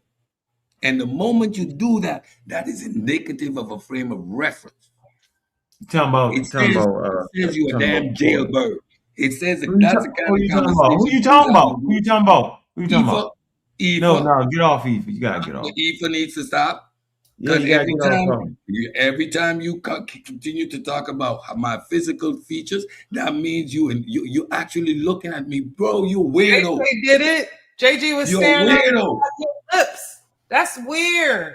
Talking about my looks to me. You talking about my looks to me? That is weirdo. All right. Let's calm it down. Let's bring it back. It's weird. It's So weird. if you're going to be a weirdo, I'm going to call you a weirdo. Let's bring it back. We didn't say nothing out of hand. We just nothing. No, I said let's bring it back to the show. Let's bring it back. Yeah, we name calling right now. We want to stop that. So Ifa, jump up here. You just cussed Corey out. You gotta start. I called him because he's a bitch. Hey, that's name calling. No, it's not. That's how he is. And he was shot in the head. That's his real problem. I get it. He go out every now and then. That bullet ain't gone out his head. So his Y'all head's good. still shaky. It's shaky. That bullet still rattle around his skull. We get it. We ain't mad at you, Corey. You can't understand. When you say that Reggie is a top-notch LDO, you got the bullet shaking around your head. You biting his ass for real. That's the He truth. still got bullet fragments. Yeah, you biting his ass. That's what That's you're doing. We call it ass Yeah. biting where we from. You don't mean that. Matter of fact, you hate Reggie. You literally hate. They hate Reggie. Hate him They so clown bad. Reggie. They make fun of Reggie. I'm sitting back saying, really? But Reggie, a New York dude, he know how to get them cash ads from. He milking them. Mm-hmm. Reggie milking them. What about Reggie ain't dumb. He milking them. He milk. He Now- got New York style hauling them niggas. That's what he doing. It's all good. But he's definitely the lead scientist, though. He's the lead scientist. He's definitely that. Hey, Big floppy black disk hair, he scientist. gonna take it. How about He's that? a floppy disk scientist. He's them 6-inch floppy disk scientists. Flopper. Yeah, and you know what? Flash, crazy TV, yo. He didn't replicate this half to death, yo. Mm-hmm. Yeah, he got to stop that, yo. You gonna make us throw? Don't make us throw it in ChatGPT. That's all you got. Yeah, come on, bro. You messing it up. You always did it. You didn't did it. We don't want to put the AI tool on you. So calm down. Go ahead, you were saying. No, I'm just saying he got to stop it. We just told you what the article was about. Yeah, you gotta stop it, yo. I ain't gonna call Reggie a professional money bagger. That's not true, yo. I'm not gonna do that. But he definitely. I did. I called him. I said he beating him. He New York hustling him with as much as they talk about that man, yo, he got to be hustling them. He's a polymath, lead scientist. He got to be. They think they getting him. He getting them. Reggie's such a wannabe. Everything he does by proximity, right? Yeah. I never claimed to be a scientist. I'm a biochemical engineer, bioanalytical chemistry. I'm a technologist. I can work in almost any lab possible, right? Quantitative analysis, and I understand science. That's what I'm rooted in. The hard sciences. Reggie is a floppy disk, computer tech, and claiming to be a scientist by means of association.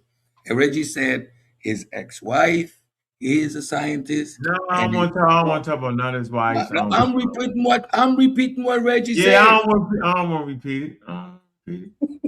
He's by proximity. I want to be in every sense of the word. Yeah, we don't want to repeat that. We're going to get off that. Because I get mad if you repeated something about my damn family. So that floppiness is proto-science. We're going to get off that. So y'all don't feel like dealing with, we ready to close it down. Y'all don't feel like dealing with Lex, dude. He's just going to mess up the show. Can we agree? Don't nobody feel like talking. Yeah. I'm gonna keep it Anthony level today. Me and Cedric gonna get him, but we're gonna keep it Anthony. Like, come back next time, bro. We good. We don't feel like doing pseudo judo. The thing that get me, this man don't give a damn about science. Yo, he hates science. And always talking about science. Remember, the college community literally hates science. Now everybody has science. Yo, we've done our job. I'm gonna let y'all know we tricked them. They don't even know we tricked them.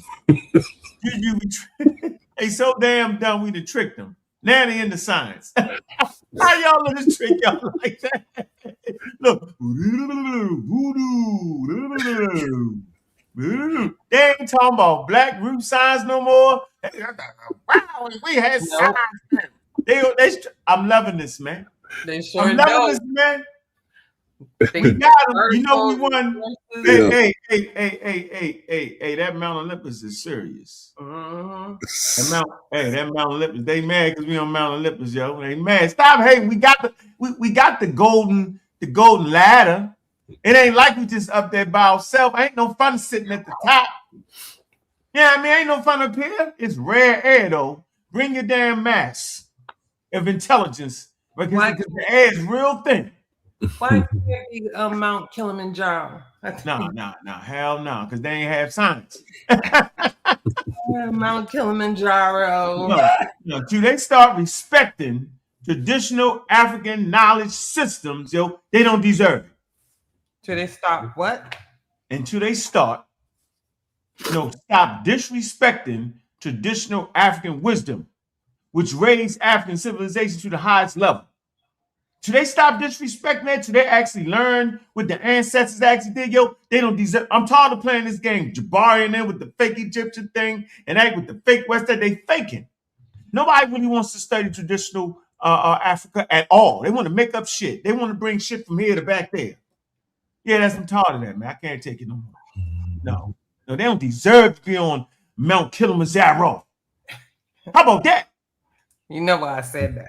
Yeah, no, you gotta throw it in there. You can't help yourself. It's funny to hear the mystics talk about science, dog. That is just crazy. The mystics talking about science. The intelligent designers want to talk about science. These niggas ain't get mad. Hey, man, that's like coming in the room of Muslims. They say, there's the Christian. Nigga, that's the intelligent designer.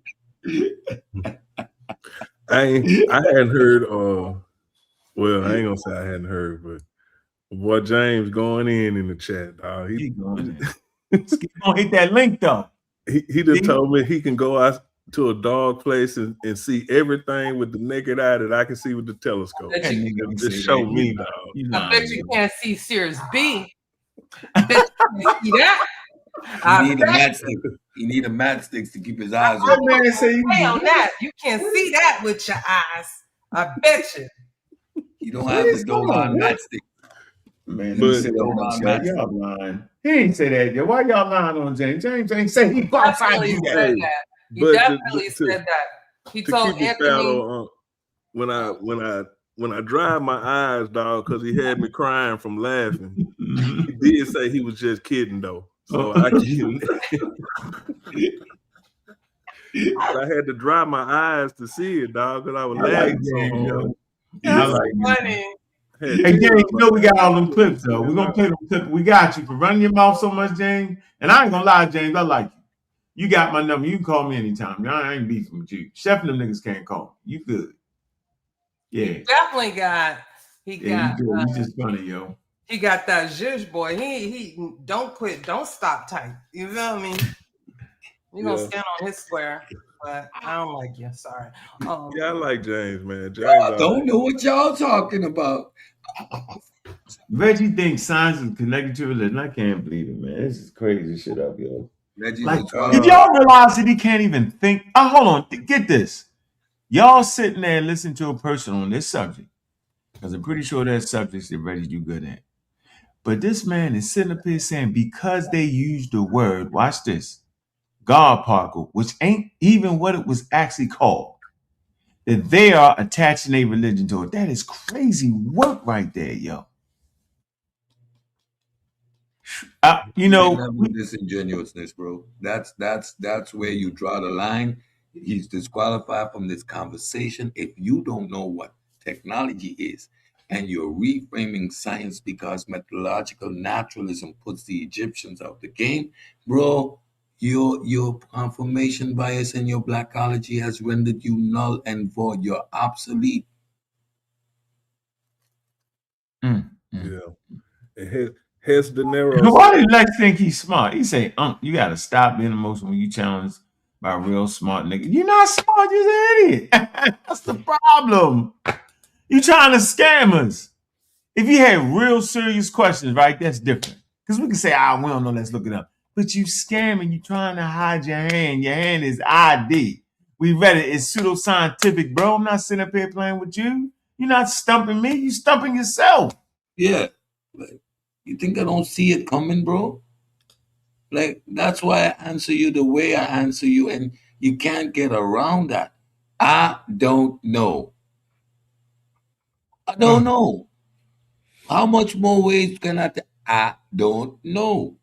You want to speculate because y'all are what you call it? Y'all are metaphysicals. Y'all can make shit up.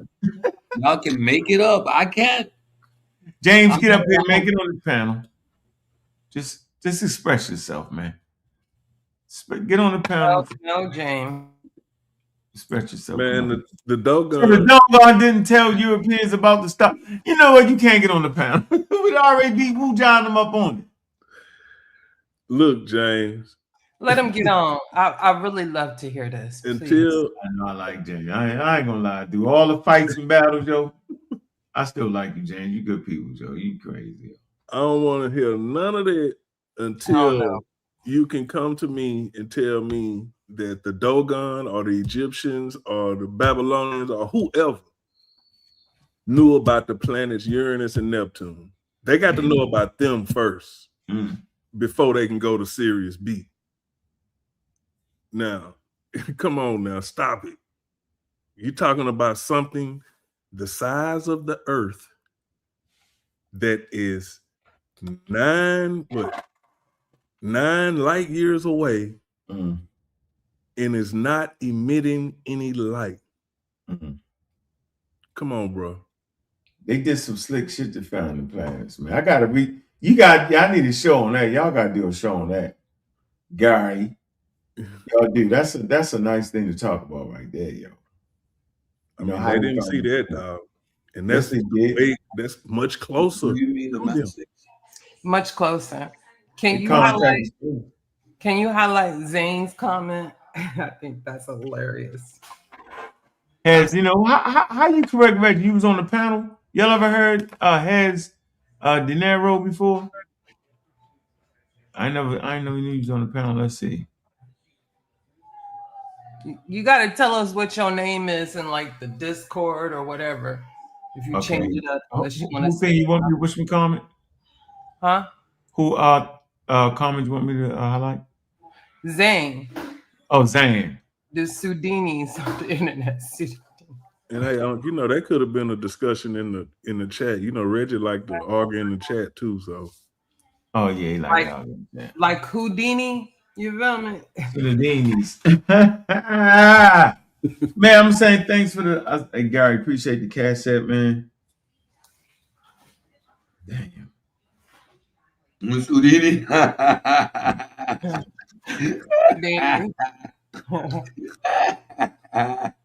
Oh my goodness. Beanies. Y'all niggas beanies, yo. Y'all better be fighting hard. Might gotta take that one, Zane. Thank you. Y'all be cracking their head. Andy cracking their head. They hate Cedric the most. Yeah, they do. They hate Cedric the most, yo. Yo, he think he better than everybody. He think he bad. Ain't nobody tell you mess with nobody that's working in the lab. Y'all did that. What they say, if you ain't got no haters, you ain't doing something right. Cedric, I know everything, but I know more than y'all. I know more than all of y'all together. But I know everything. No more than all of y'all together. Oh. What's up, Gary? Where you at? It's funny you said that, Juju, because I told Ankh that same. I told Ankh the same thing today in the Discord. I know that's right. I know you did. I know you did. That's true though. I love it when they hate me. Yeah, James. I told Ankh that before. He's like, oh, man, I love it when they hate me. I feed off of that. Yeah, you get off on that. I don't like that. I don't want them to hate me. But they hate Cedric, yo. They do. They like Anthony. They like the way Anthony do it. They hate Cedric. Anthony Sharp. They don't know what to do with me. They hate me one day they love me, next day they hate me. Nah, they don't hate. They love you for real. They're your fanboys. They definitely your fanboy. Cause you the king of Mount Olympus.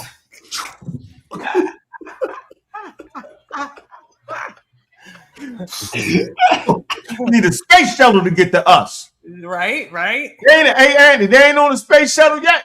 All right, then they need to get on that. How many years ago? Got a space tank. That shit funny, yo. Where you at, Chef? Come up here, Chef, so we can beat you up again. This where show you at, is Chef? Where you at? Gully, you still up? Nope. Nah, I don't know. So y'all know Wuja joined the conversation with the mumble rap. What'd he say? Mumble bubble. I'm like, what? What'd he say? Some smart aleck shit and had to mumble them down to Shout the out ground. Shout out to Wuja, but he gonna confuse the conversation. Don't get in. Let me just rub it in. I did see that comment. Can I share my screen again?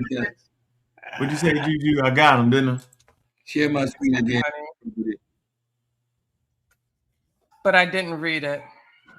Yeah, see, he funny. Yeah, let me rub it in. Y'all late to the game. Yes, I wanted to start to frame the conversation around the philosophy and the concept of what science is, what it means, and what it does not do, in terms of us being aware when we hear certain conversations taking place. And again, it's based on the foundation of methodological naturalism. Why methodological naturalism? Science, by definition, is natural causes, events, and explanation. Mainstream science seeks our best explanation of the world without considering God. That's the fundamental aspect of these conversations that we must remember. Any interjection of God, we are moving away from science.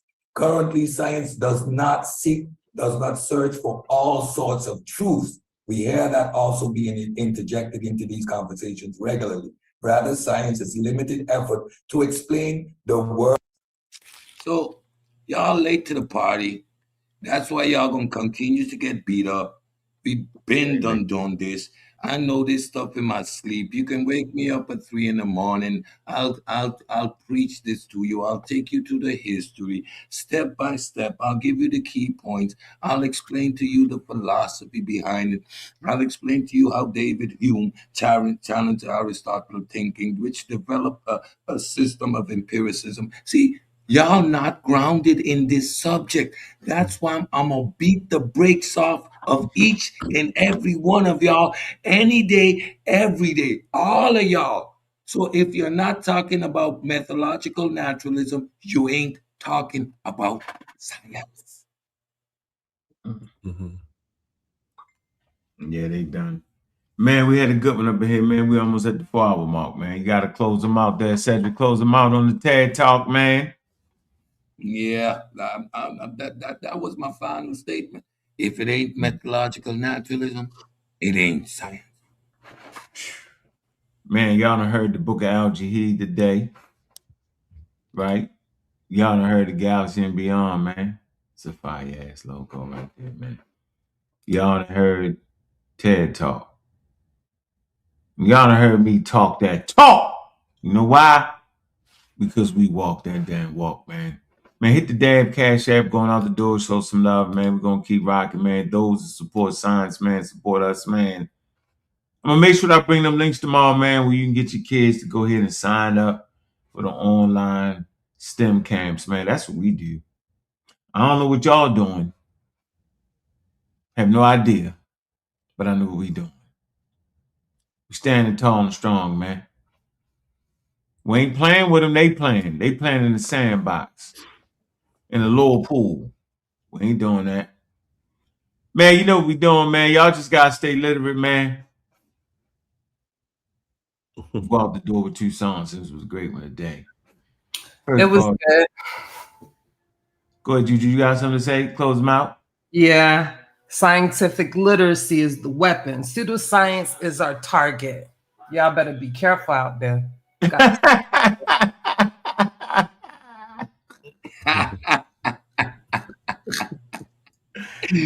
Science is the weapon, and pseudoscience is the target. Scientific literacy. I messed it up. No, Scientific literacy is a weapon. Pseudoscience is the target. Man, we gonna close with 2 songs, man. Anthony, what you got, Space Age? Yeah, I just want to send a shot at old Lex Vortex real quick. The notion of Sumerian solar system maps depicting Uranus, Neptune, or Pluto is considered pseudoscience, and their artistic depictions generally show divine figures rather than accurate solar system diagrams. Oh, you got him out there. Said that to say, when you scientifically literate, they can't drag you down to their level and beat you up with experience. We ain't going for it, Lex. Peace, y'all. Peace. Where you at, Gullah? Look out, Jahidi, dead sleep. Where you at? Look, first of all, we bombing on little niggas. Protected by the Black Widow. Protected by the Black Widow. Good juju.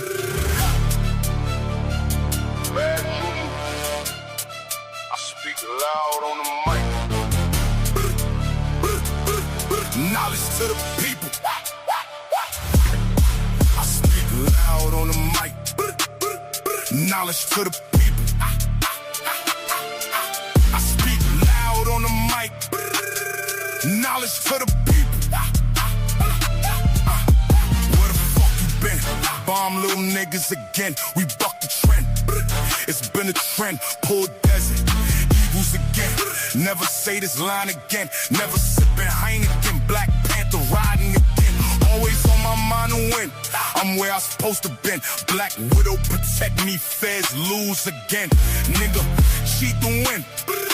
Dope fiend never win.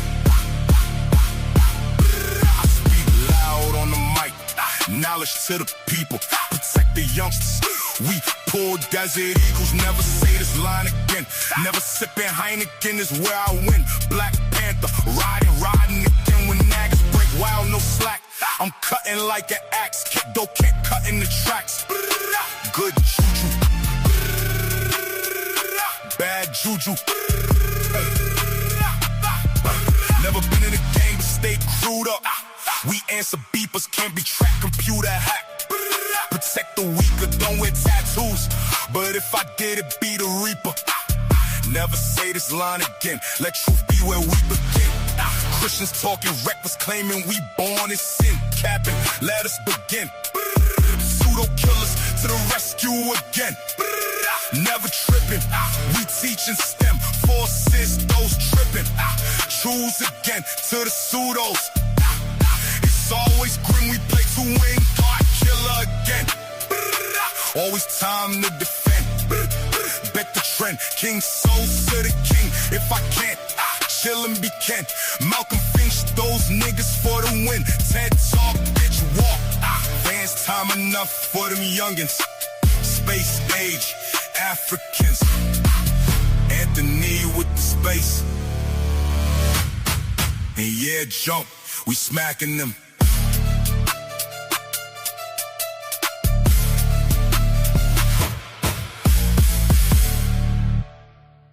Man, yeah, yo, TED Talk. Yo, you hear that setting? I know you heard that. That was a good one right there. Yeah, hit him with the TED Talk. Yes, sir, I heard it. Yeah, talk. Yeah, bitch. Yeah. Hey, man, listen, man. Stay lit.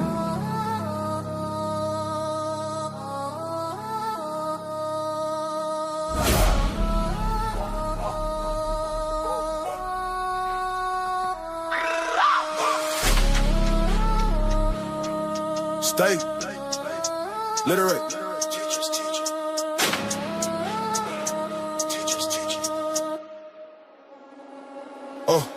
Lack of knowledge, it's a deficit, why don't you get with it? Can you get with it? Monumental task without it, why not get with it? Niggas get having fits, it never a quick fix. Trick doing tricks for preaching in the pulpit. The religious think science be a trick, but it's a religious trick. Pull out the blick, pray to Jesus, but still selling bricks. You still don't get it, you're still with it. Now you're in deficit, so what can science fix? Can't fix your ignorance, your constant belligerence. Keep y'all in a trick. In a trick. That shit's continue, stay at cap. You stay at cap. What we do with that, we teach the teachers teach. Call cap on the preacher. If this was knowledge, you're in the bleachers. The pseudo slick, do some magic tricks. Back to not reaching you, we the teachers teach. Calling cap on the preacher, the grifting. Where there's a grift, there's no lifting. The tide is shifting, we practice then we uplift it. It's a polished gift, so what can science fix? Science can't fix your ignorance, your constant belligerence. Keeps y'all in a trick. Still in a trick. Still in a trick. That shit's continue. You stay at cap. You stay at cap. No time for the grift. We kill them pseudo. No, that's lift. Shit stay lit. We never quit. Not one bit. The literacy's lit. Killing them with the science shit.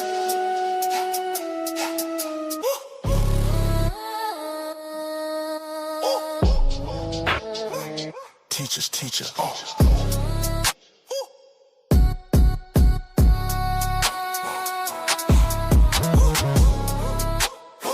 Call cap on a peach. Stay literate, steam.